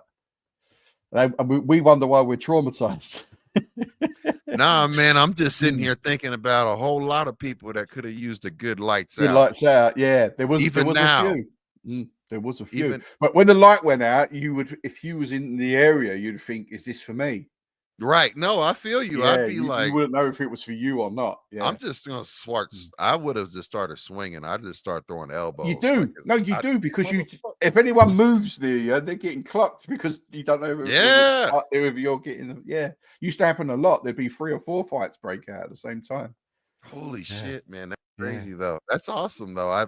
yeah. I'm all for that justice because Mm. especially when I hate bullies. I hate them. I hate bullies. Me as well. I mean, it was an all boys school as well, so you can imagine it. Like all that. Oh, it's Thunderdome for real then. Yeah, it's all like 15-year-old kids, all like just like taking it out on each other.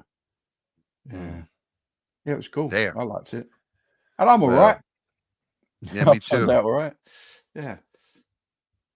Yeah, Well, hey, you turned out pretty beautiful, just like I turned out beautiful. You know what I mean?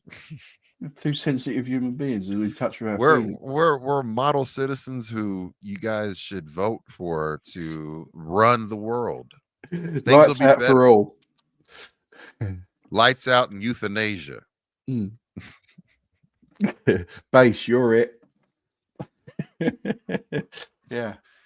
Hell yeah. Open chest and base is just you can just walk up to somebody, just punch him in the chest. And did he yell open chest, Your Honor? Yes, he did. Well, case dismissed. Yeah. Fine. Did he yell I based him? Has he done it? Right. Yeah, that's case fine. dismissed. Yeah. I've got it on camera. He yelled it. All right. Well, then case dismissed. Was the light on or off, Your Honor? It was off. Case That's dismissed. Fair dues. Just think if No Diddy had lights out. Ooh, he probably did have lights out. Lord Nikon, Oklahoma in the house. Lord of all servers. Shout out to Lord Nikon. I'm not happy with Lord Nikon. Don't you start no shit with Lord Nikon. I'm gonna kick you off the screen here. Don't be talking no shit to Lord Nikon. Oh, man, he paid bits for me to get muted on the last sesh. Hey, Lord Nikon, there's a couple bits to mute him. So speaking of like we moving on to Shane and Stephanie, right? There is that big split, and the wrestlers, the guys in the locker room. What was killing me is that something they said that I had to take a moment and think about. And I reflected upon like my professional career and everything, right? They said Shane is nice, but Stephanie is strong. So Shane was approachable and would be compassionate and the people person. And Stephanie got the cold-heartedness from her dad. Yeah, Tony Atlas was the one who said Shane was nice to, like, that stood out to me when Tony said it. And he said Shane was nice, and he said, and Stephanie was built for this. That's how he described it. That's how he described it. Yeah. Built for this. But the nice was stuck out because, that like in leadership or anything that you do, I mean, when you are too nice and you don't enforce boundaries and borders, you absolutely get blindsided and taken advantage of. Yeah, 100%. And we'll just leave it at that. I've had that done to me and learned from it and moved on. Yeah. I've had it done to me and moved on just over these past 4 years that I'm celebrating an anniversary of the first time that I actually streamed on Twitch. And then just in a couple of weeks is going to, like, by the end, like next week, I think is my affiliate anniversary. So yeah, 4 years. Oh, cool. Well done. Yeah, man. Well done. So here we are, right? So yeah, I mean, the thing that stood away is nice gets you taken advantage of, right? Regardless, WrestleMania 17 and 16 was a success, right? Yeah. And then, we talk about the years from 2010 to 20, or we'll say up to now, to current, right?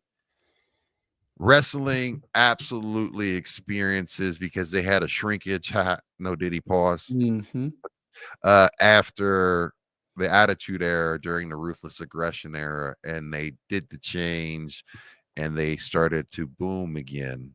They had sponsorships rolling in. They had all different types of merchandise and cross branding that never existed. And it was thriving, right? It was thriving. And that was under Vince, Triple H, and Stephanie. It was boom. It was, you know what I mean? They established the WWE network. They got new TV rights that was worth $1 billion with USA. Linda joined Trump's cabinet, which I didn't even remember or know about. She was in charge of the Small Business Administration. But now that I think of it, because I was dealing with small businesses when that happened, I was laughing my ass off. I was like, for real? Linda McMahon over? You know Vince is going to get pardoned. You know Vince is going to get pardoned, right? Vince is going to get pardoned. I think Vince is going to get pardoned in January. I almost guarantee you. Oh, shit. Yeah. I just realized that and why. Yeah. Vince is going to get pardoned, y'all. So he's going to get pardoned. He ain't in trouble. He still has to face all of the civil suits that are opened up. But from the criminal standpoint, Vince is going to get pardoned. He ain't going to do a day in jail. But the TV rights, all of that shit happens in between the 10 and 2, like from 10 to now. And you've been watching actively. You never stopped watching. No, I've not. I'm going to say since I joined the sesh, I've watched less because I'm doing that and the amount of time that takes. Yeah, the session and streaming on Twitch, the amount of time that takes up really is probably when I've slowed down watching. No, I get it, man. But so I was watching through the low. Yeah, there was a low time, and I was watching and thinking, why am I watching this? And someone I know who streams on Twitch as well, a guy called Bin Harmeen, was doing a thing called the SmackDown Self-Help Group. That's what it was called because it was going through such a low. And he's a wrestler himself, and he's a trainer, and he's a writer, and he part of his job he had to watch SmackDown through that low when no one was watching. So he created a Twitch stream called the SmackDown Self-Help Group where he played hip hop and watches the matches.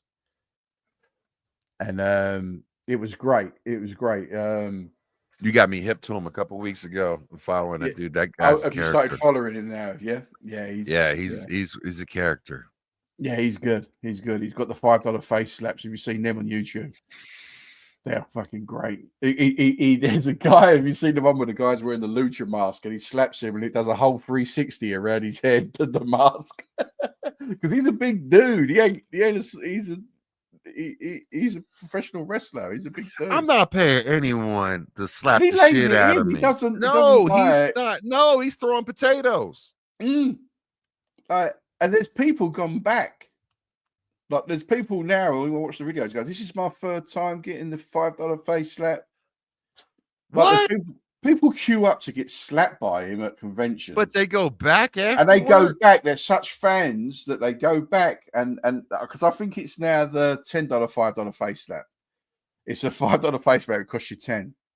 And there's people go back and have been hit multiple times by this dude. But they queue up for the privilege, and because it's a viral video that goes on YouTube, and everyone wants to be part of it. Yeah. I have a question for you, Danny. This is a serious question. If you got slapped in the face, even if you paid someone for $5 and you signed up for it, would you automatically swing back out of just sheer like uncontrollable my instinct would have them drop into their knees. I would take out their last rib. With instinct, I would just break their bottom rib and watch them drop to their knees. There's no way I'm standing there and being slapped. My arm would come up, stop the slap, and my other arm would come in straight away. My instinct would not let that happen to me. No, the instinct alone is not letting that happen. No. That's in your caveman brain. That's embedded in your DNA, man. You can't stop that stuff, man. So I would apologize after. Say shit. And I signed up for this. I'm sorry. The state you're in now, bro. I had a nurse give me a strep test, right? And I was extremely, extremely sick Is at that when Mama they Boogie. held your balls and asked you to cough? So listen, worse. So I'm just gonna go ahead and put this up first. All right. Right. Yeah, leave that So running. I have a really, really, really, really, really horrible or strong gag reflex. Right? You ain't putting shit in my mouth. Like I wouldn't be a good boyfriend if I had to be, changing my pronouns and stuff. You ain't putting nothing in my mouth. I'm gagging immediately, like toothbrushes gag me, fam. You know what I mean? So Oh, I hate strep tests. And I knew I had to, so I have to like sit on my hands and like lean my head up against the wall and like is press strep my head test the one with the stick? where they gag you. They go swab the back of your throat, right? All right. So I had this German lady that decided that she was just going to linger there giving me the strep test, and Mama Boogie had forced me to go to the damn urgent care. And man, I warned her. I'm sitting there gagging. She just keeps like scraping and scraping. All I gotta do is just pap pap and you're in and out, right? Nah, Yeah. she's up in there for, it felt like a minute. You know what I mean? It was longer than a swab. It was more like I'm gonna linger in here for a good hot 10, 20, right? Whatever the fuck, right? And I kept like gagging. I was like, like, you know what I mean? Like, stop. And it was just in my DNA at some point. Like, it was not me, but I grabbed her fucking wrist and give her one of those. I was like, Yeah. you know what I mean? Yeah. And as I'm doing this and I'm releasing her hand, I'm like, I'm sorry, I'm sorry, I'm sorry, I'm sorry, I'm Yeah. sorry. Like, yo, yo, yo, yo, Yeah. yo, yo, yo, yo, yo. And It's a so reflex action. Yeah, it's not yeah, it's not intentional. Yeah. she leaned back and was like, and I had to go get a chest x-ray, right? So my boogie tells me this after the fact, like when we were going to get medicine and shit, because there was I have a whole bunch of things in my lungs that look like cancer. Mm. And um when I got my chest x-ray, I go in while I'm getting my chest x-ray and shit in the other room. They're talking to Mama Boogie like, are you safe? Do you feel safe at home? Oh Has no. has he ever hit you? Like, they're ready to call the popo on me. No. Yes, they're ready to call the popo Oh on me. no. They're thinking I went full vanilla gorilla on them and shit. You know what I mean? So they're thinking, Yeah. I'm a terrorist and shit. And then the whole mood changes where these nurses and this lady doctor come in all somber talking about, you need to go get to the doctor, the hospital, and be seen, all of this stuff, because all of this shit showing, and I'm too sick to even think about it. And I didn't even tell Mama Boogie about what was going on, what like my pre-existing condition. And yeah, so and I didn't even register it too, because the way that they were talking, I was thinking that they knew. Like, I was like, God damn. So yeah, that was Mm. a whole situation. I'll never forget that moment. No But way. in your there's just reactions that are Mm. built in, and I tell my kids all the time because they like sneaking up on me, and I'm like, don't do it, because I you know what Yeah. I mean? Like, I'm wherever you're gonna Yeah. get slapped. Like, Yeah. Yeah. Because we was playing open chess and bass when we were kids, so now now it's in us to like. Yeah, we've trained our brains to react. man, yeah, exactly. Mm. So getting back to wrestling, Linda is a small business administration, all of that stuff. Triple Yeah. H, Stephanie McMahon, boom, right? But in 2019, they start to get some competition. Cody Rhodes Mm-hmm. leaves WWE because he's frustrated with the work the environment, He the didn't like doing the character that I loved him doing. Stardust. yeah, because he was really like a blue bomber type character But at I that loved point. it. I thought it was great. Yeah, but he was being like Vince did all of these evil shit to people just to break their will, you know what I mean, and Yeah. humiliate them, right? But I think like because his brother was Goldust and he was Stardust. Mhm. But I actually liked what he done with it. I thought like he was given this shitty character and he made it good. Like he still put 100% into it and made it good. He didn't like go right. I'm going to sulk now and not do this good. He still give it 100%. And I like that character. I did. He didn't like it at all. I liked it, but I like the whole Goldust character as well. Goldust is ridiculous. That shit Hmm. was triggering as hell, especially at that time when he was doing that stuff, man. Yeah, It was I like, loved what it. is wrong with dude? Because he was doing like that was the attitude era that he was Yeah, doing the Goldust stuff, and then they speak of how he had to tame it back when they were doing the switch TV PG, and the Goldust didn't really fit in because you castrated Goldust. Yeah, do you know he offered to get a boob job? I know he did, dude. Hmm. Dustin is crazy. I would love to have Dustin Rhodes on here because Oh yeah, that dude gives some of the greatest interviews because I mean, he's he's older than Cody, so he has more experience or more memories of his dad, wrestling and the early on because he's like our age, if not older, and stuff like that. I think he's older than us.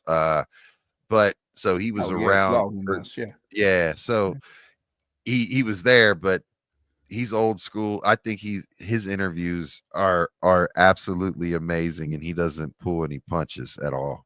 No, no. So I mean, Cody left and created and helped create AEW, which is thriving Yeah, now, but their storylines are and they're not competing with the WWE. The only thing that they can no. do is buy the characters, but there's some problematic booking and all of that stuff. What they use is a lot of indie workers, so Yes. it's not TV ready people, and they're doing the right thing. They're bringing the not TV ready people to the big stage, and but with people like Jericho and that, it will soon Yeah. bring them up to snot. And what's happened is because they've done that with so much talent, they're becoming like a development company with a lot of their card. Yes. So Yeah. they'll have an excellent main event and the main before, but they'll have a lot of indie matches going up to it, which is Yeah. good. Which is good for the business. Yeah. It's great for the business, but to be a rival company, you need polished stars across the card. Yes. Mm. And shout out to Henchman. First Hello, time Henchman. chatter. Welcome in. Evening. And yeah, Raw's coming to where are you at? Let us know. Let everybody know in the chat. If everybody's in the chat right now, put in what city, what state, what country, what continent, what planet, what solar system, what galaxy you're tuning in from. But yeah, the AEW launches, but Cody comes back in 2022. Mm. And then we are in the era that we are in right now where there is another ridiculous boom. You know what I mean? Like, because currently every single event is going bananas. So he's in Belgium. So shout out to Belgium because yes, they are doing this whole Cheers, thing. Henchman. Bye from Yeah. Belgium. Shout out to Belgium. The they are doing a whole road to WrestleMania over in Europe. So they're doing house shows and at the same time taping or not taping, doing Well, I guess they will be taping, but they'll be doing Raw and SmackDown events over there, and then you they're doing even some PLEs and stuff. They've been doing some PLEs, and they're expanding. They're international now. Yeah. I mean, which is huge. I mean, these were indie, like small. If you think about how this was, I mean, this was small, middle America, little things that Like developed, territories, yeah. and now they've got all the way over there. You Mm. know, Well, we they're had our own stuff over here when all that was yeah. going on. So yeah, like we had our own stuff. Yeah, like we when that was going on, you wasn't even on the radar. Like America, when I say you, I mean America wrestling. Yeah, What do you mean, you people? yeah, you know what I mean. We need a suspect meeting. I want a banner that says "you people" at the bottom. That will not be happening, sir. If you do it, I'm gonna delete it. Don't do it. I'm gonna take your privileges away. So I mean, Cody comes back, and then this is where we really start to see Henchman. Thank you so much for that follow. I really do appreciate you, and everybody that's tuned in live right now. Want you to know that coming up here soon, the whole Tyson fight's getting ready to happen. That card, guess what? On our Twitch channel, that is Blurred Reality Wrestling. Yes, Blurred Reality Wrestling, all one word, just like that above our heads. Blurred Reality Wrestling, not Ghost Boogie, but the Blurred Reality Wrestling. If you follow that on Twitch, on that channel, we are going to be streaming live. Yes, we're gonna do some illegal activities, so don't report us. But if you want to watch the Tyson fight with us tonight, come on over, because we're going to do it on Blurred Reality Wrestling on twitch.tv. Yeah. We'll see how that goes. Follow it now. You'll get notifications when we go live. Absolutely. But they asked Vince, will you ever retire? Vince says, no, you never retire. You stop, you die. No sympathy for people like that. So go die. Anyone that wants to retire. It's a bit strong, but I could, That's a strong opinion. Go die. If when you give up work, like. Question for you. Yeah. Though, so I think, though, when you think like when you have a family business, right? Yeah. Because ultimately it is a family business, or was a family business. Yeah. I'm part of the only business. Thing. Yeah, you're part of it. And it's like, that's all. And that was his dad's, right? And, he's giving it to his kids. And we talk about how he was the father figure to all these wrestlers, and even including Hogan, and all of these, they looked at him like a father figure. And Taker. How do you get, and Taker and Austin and all these guys that are Pritchard, all of these guys that are so galvanized towards Vince. But when you've got that, how do you retire? How do you walk away from something that, as in that business, it's 365 days a year, or 350 plus days a year, no vacations, no sick days.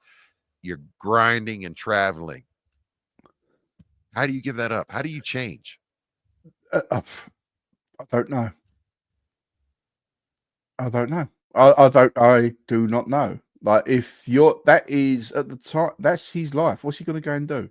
He actually says that when he's in interview. What am I going to go and do? This is all I do. Like, what am I going to go and do?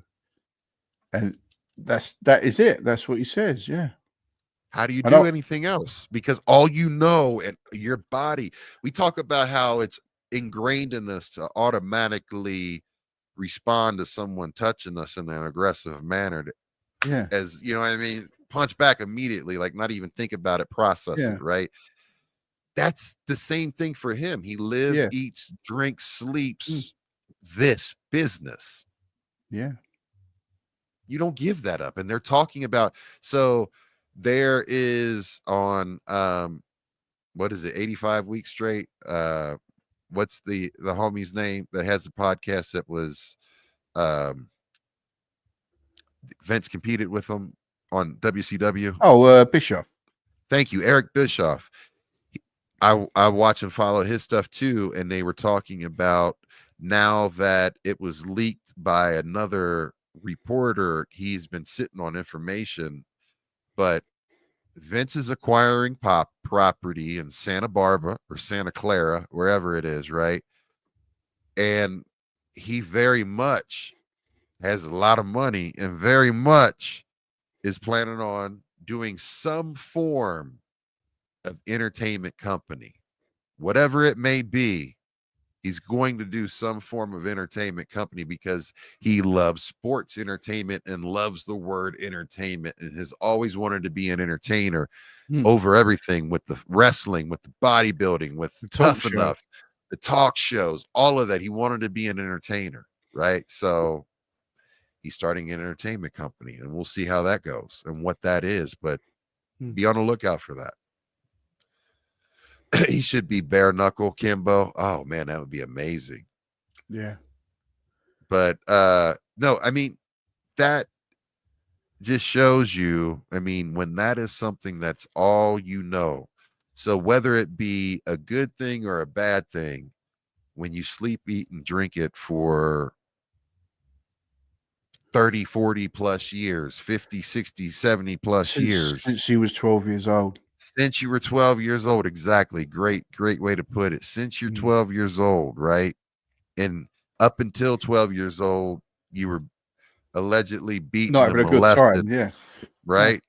Yeah. And then you get an opportunity to be with your real dad and then enter into this business and learn the business. And that's your only way to get any type of respect or admiration to the father figure that entered in your life and rescued you from a toxic situation, may have put you into another toxic situation, but still, right? And how do you not? Because I know for me, all of the work that I'm doing on myself since I've hit 40 plus years, because I realized the shit that I was doing for those 40 years led up to a point where, you know, nervous breakdown type shit, right? So me and you are sitting here right now. Yeah, me and you are sitting here right now and we're doing what we love. We're sitting here and we're talking to each other and other people are enjoying our conversation. And this is what me and you love to do. Yes, sir. And So thank you all for being here. Thanks. How do you retire from this? So if this becomes your main income and living, are you going to say to me one day, Danny, that's it, I'm not doing it anymore? Like, we ain't going to retire because we enjoy it so much. It's not work.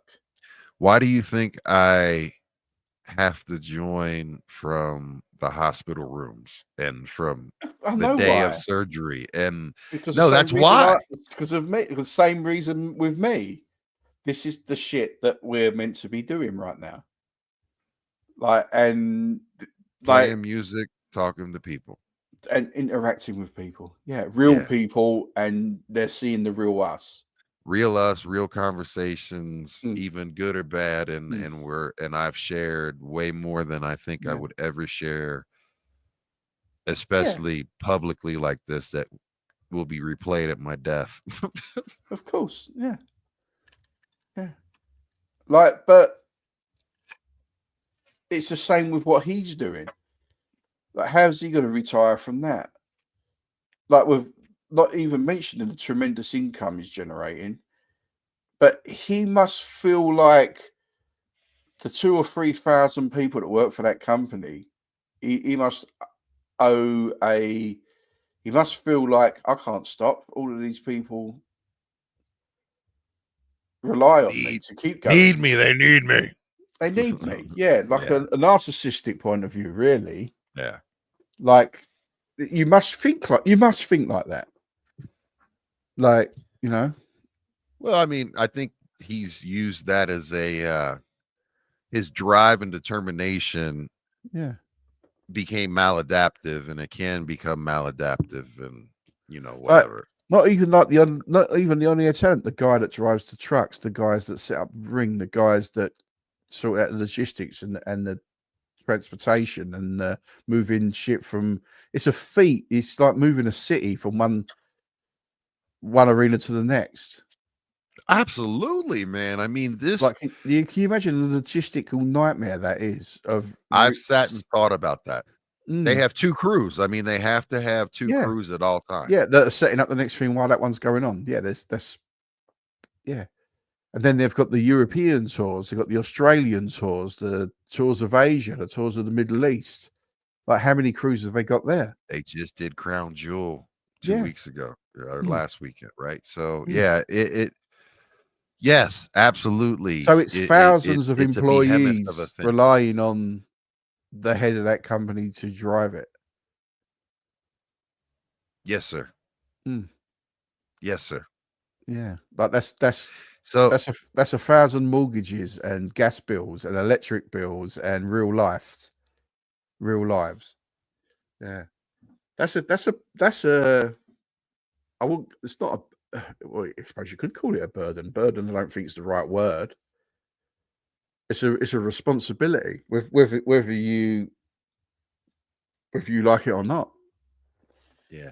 I mean, Mm. Henchman says that, he can always go become a spokesperson or go for more of an advising role. But, anything the thing that I'll I'll pose to you is that anything that he's going to be involved with based on the current climate of way things are and the cancel culture and how strong people have opinions and what he's accused of is absolutely horrible, right? Yeah. And no one is going to want, so anything that he becomes a part of is automatically tainted in a PR nightmare.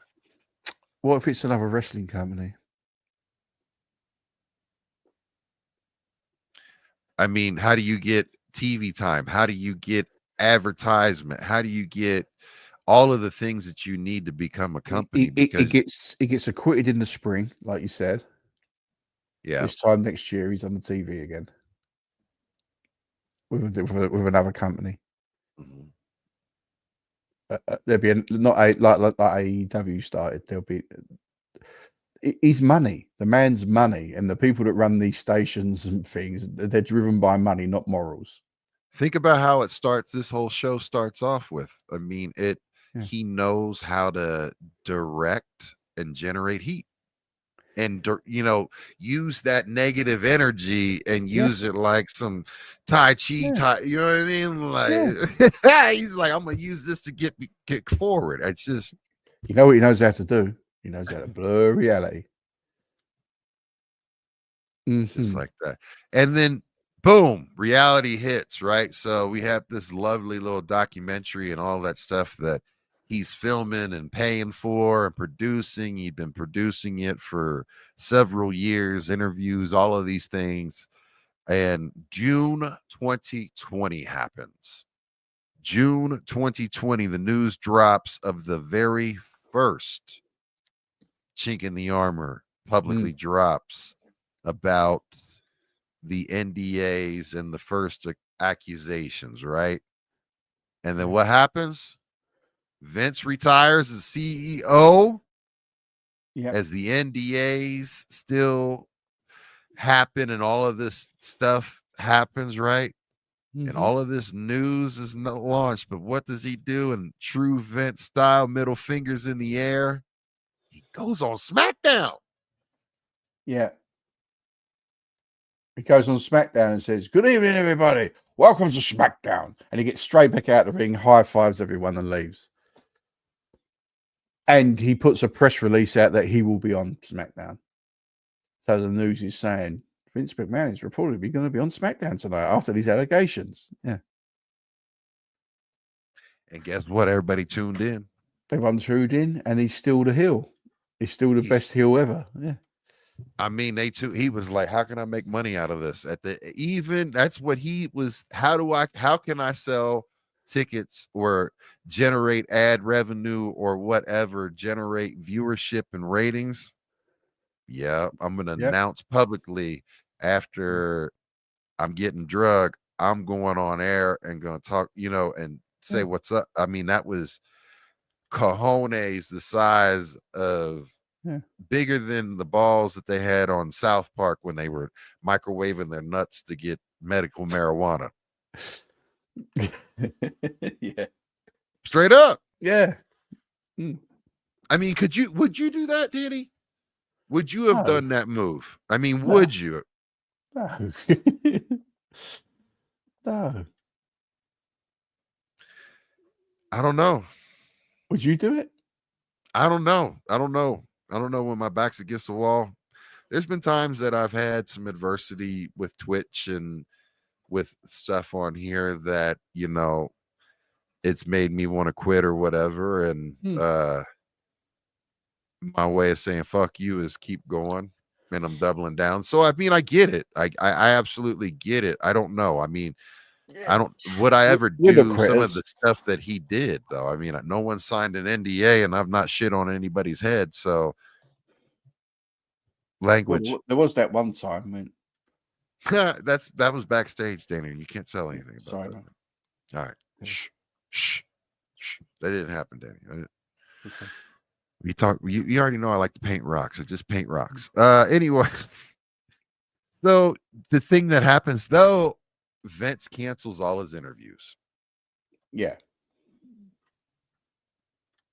And the interviews with this production that was the Mr. McMahon series, he says no more, and he doesn't do any more interviews, right?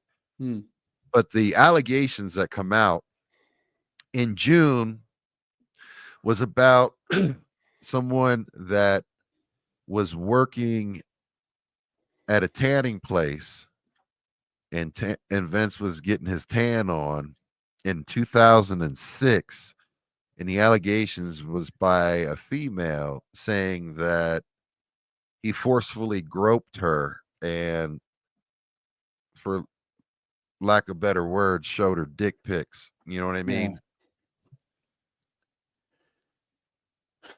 Yeah.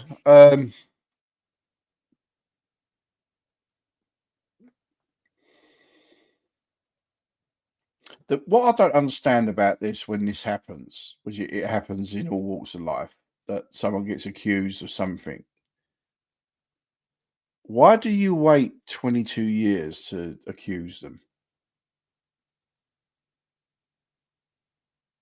There's a lot to that, Danny. There's a lot to open there, and I know that. I mean, we shouldn't really be opening it here, but we can. We can talk about it since we're doing it. That's always a confusing thing to me. Is someone done something to me 20 years ago, but now I'm angry about it, and I'm gonna. I want it to come to the limelight now. Or was the person so traumatized that now they've got through it and now they're ready? I don't know. Huh. I don't know. Like, was is the therapy finally worked and now they're ready to face it? And I don't know. I've never been in that position. I think that's what it is, because once you have distance and space, but also when you're dealing with someone that's a billionaire and has the financial resources and also just the people resources, the same thing that happens when we're taking a look at the Diddy case. No Diddy. It's there's a lot of threat. There's a lot of implied danger to your status quo, whether it be physical or threats or whatever. There's a chance that someone can disrupt your status quo if you go on and say something. So it's like ripping a scab off of something that you've healed up from. And I can see that also over time, when you felt like you were helpless in the situation, and after you've sat and stewed about it and thought about it, you find it does take some time maybe to build courage up on someone who imposed their will on you.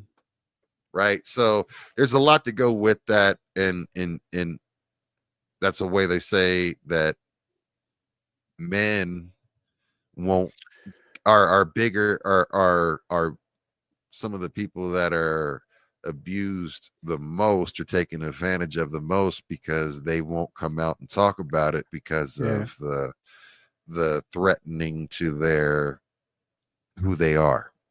And predators can spot a victim. True that. Like they know who they can manipulate into not saying stuff. Yeah, and so, you know, speaking to what Becca's talking about, so yeah, I mean, what happened is the whole Janelle Grant case happens, and that's the thing that really kills it all. But when that happened, when all of this happens, right? The tanning booth, after that happens, more women come out, and they find out that 4 women, just not saying that it was only 4 women, but just they uncover the fact there was 4 women that had NDAs that he had paid out allegedly over $12 million over a span of 16 years.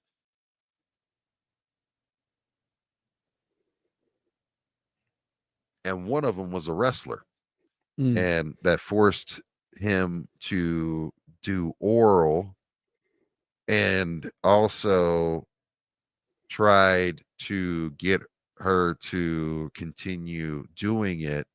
And when she said no, her contract was not renewed. And also, she had a really, really horrible storyline wrote into where he's slapping papers and making her cry on air for real, and all of this stuff, right? And when you watch that promo and you think about and know about what's going on behind the scenes, really, and if that was really like she wasn't ready for it and he was really leaning into her on camera and really victimizing her like that on camera, that kind of, it doesn't sit well with me. No.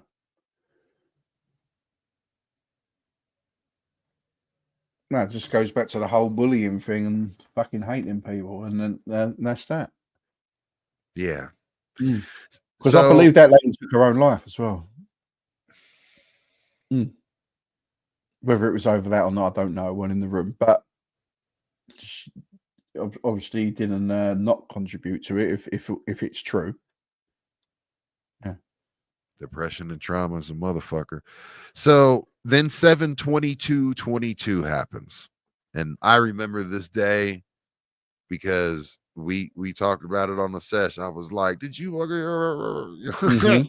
We've been talking about it since. But you know what's weird is Steph opens up SmackDown and she does the whole "I love you, Dad" segment. And, you know, everybody's cheering Vince, because that was the day he officially retired. The other one, the first one, he didn't retire. He had stepped down from CEO and all of that shit, but he still had his fingers in it. But this was after the TKO. No, it was not. But it was when all of the Janelle Grant stuff comes out. And, blows the case wide open.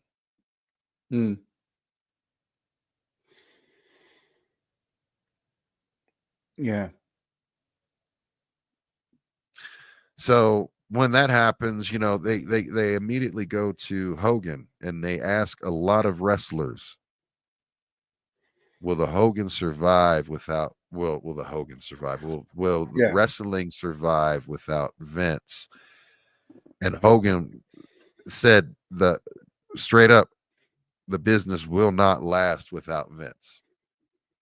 Will not last. But they're doing record numbers in spite of now. Yeah. A reporter even says nobody does evil like Vince. So who's running it now? It's the company, obviously, with TKO. but it's Paul Levesque running it. Well, Paul Levesque is in charge of creative and kind of doing the whole Vince part behind the scenes. They have a That's team what I of was bookers, thinking. Yeah. but there's a guy, it's a con, and I can't remember what his first name is, but there's another dude that's got the money that's involved with it in TKO. But the thing that also happens with, because they own UFC as well. Right. So Vince comes back after all of that, right? Just to fast forward and get going, because Cody comes back. That was a big surprise. Stephanie, when Vince steps down and that happens, Steph and Triple H are in control and they're very much part of the business and moving forward. And then Vince says, "No, I'm coming back." And the entire board and everyone votes against it, including Paul Levesque and Stephanie McMahon, who were on the board, votes unanimously against Vince McMahon coming back in taking charge of anything. But Vince has the controlling votes and controlling power, says, "No, I'm coming back." And Stephanie quits. Yep. Yeah. And Vince says he never wanted to retire in the first place, and kind of puts the thing out there that Stephanie was the one that made him quit. Yeah, I was talked into it, and it was the wrong decision. He actually says, "I was talked into it to walking away, and it was the wrong decision at the time, and that's why I come back." And then Stephanie left. Yeah. Yeah. So Stephanie left, and they interview Bruce Pritchard, and he denies it. So after the allegations are made, they ask all of the wrestlers that are taking part in the documentary, one after the other, what is Vince's legacy? And everyone says, "Oh, I don't know. I'm the wrong person to ask this question. I don't know." That they're all vague. I don't know. And then it gets to Tony Atlas, and he went, greatest promoter of all time. Yes, sir. Yes, sir. And then it goes to Bruce Pritchard as well. And Bruce Pritchard says, "This documentary has painted Vince in a bad light. They're only focusing on the negative." And then he tells the story of how Vince looks after his wife when she got a terminal date with her cancer. Yep. And he took care of everything, got her the best treatment in the world. And he said so. And so Bruce Pritchard still, while this is going on, is still got Vince's back and still saying, everyone's focusing on this negative. They don't realize what good he's done as well. But the fact that no one wants to say, they'll quickly, I don't know what his legacy would be. I'm the wrong person to ask. Like mealy mouth around it all. And then Tony Atlas is the only one that says greatest promoter of all time. Because they know that most promoters are pieces of shit, basically. I wrote down that whole legacy piece, and they show specifically the people that they show that they ask that question. The first person's up is Taker, speechless. Yeah. Then they cut to Trish, ask that for Trish Stratus, speechless. Yeah. They go to Cena. John Cena says, "I'm not the right person to answer that question." Yeah. And then Tony Atlas is the only one. They're all slowly distancing themselves away. But as soon as they asked that question to Tony, it was not a fucking hesitation. Greatest wrestling promoter of all time, or greatest entertainer of all time. Yeah. Yeah. I mean, he's bigger than Barnum Bailey. He's bigger. Like, he's bigger than any of that stuff. I mean, he absolutely is. There are things when you see sports like the NFL, baseball, and all of these other sports adopt and start utilizing things that wrestling had been utilizing, and starting to do that to build the hype around their players and rosters and programs and product. I mean, Vince laid a lot of the foundation of what we're seeing, totally, and his people. Yeah. And on that brings us back to our episode 1. If you go back to our episode 1, me and you both said greatest entertainer of all time, P.T. Barnum of our age. And that's exactly how this interview, exactly how this documentary's finished, with Tony Atlas saying greatest wrestling promoter of all time. And then the way it finishes is Vince at the end saying, I want more. I want more of everything. I want more life. I want more sex. I want more excitement. I want thrill. I want it all. I want more in everything. Like, he just absolutely wants to live life and experience life to its fullest, right? And in it, with that thought, I can appreciate that, but it also gives you a lot of insight into why he's accused and doing what he's done. So, and I ended up with basically the one thing at the end of the day, when you're a person in front of people, the person becomes the character. Yeah. And the character becomes the person. And everything gets blurred. I couldn't agree more. That is, yeah. You become the character. Yeah. Or was the character him the whole time?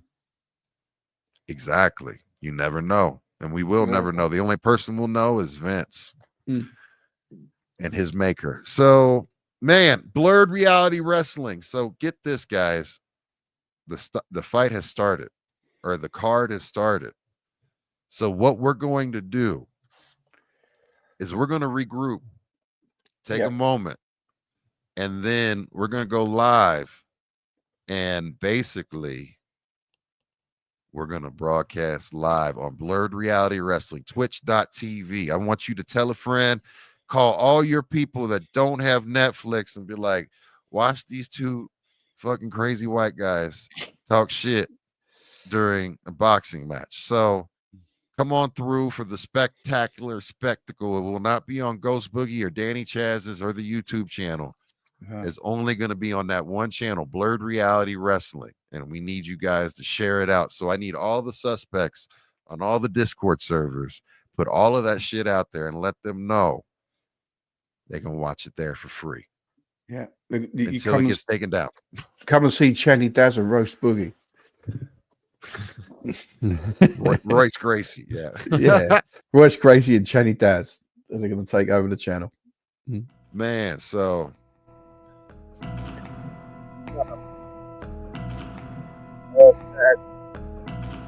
going through this Vince McMahon documentary, I believe we're gonna move on to a different subject now. And what do you think, Boogie? What do you think our next one should be? I don't know, but anyway, shout out to everyone to come through. Shout out to Birdie, shout out to Becca Boo, shout out to Henchman, shout out to Lord Nikon, shout out to Stu Dog. Thanks everyone coming through. All the usual suspects in the chat.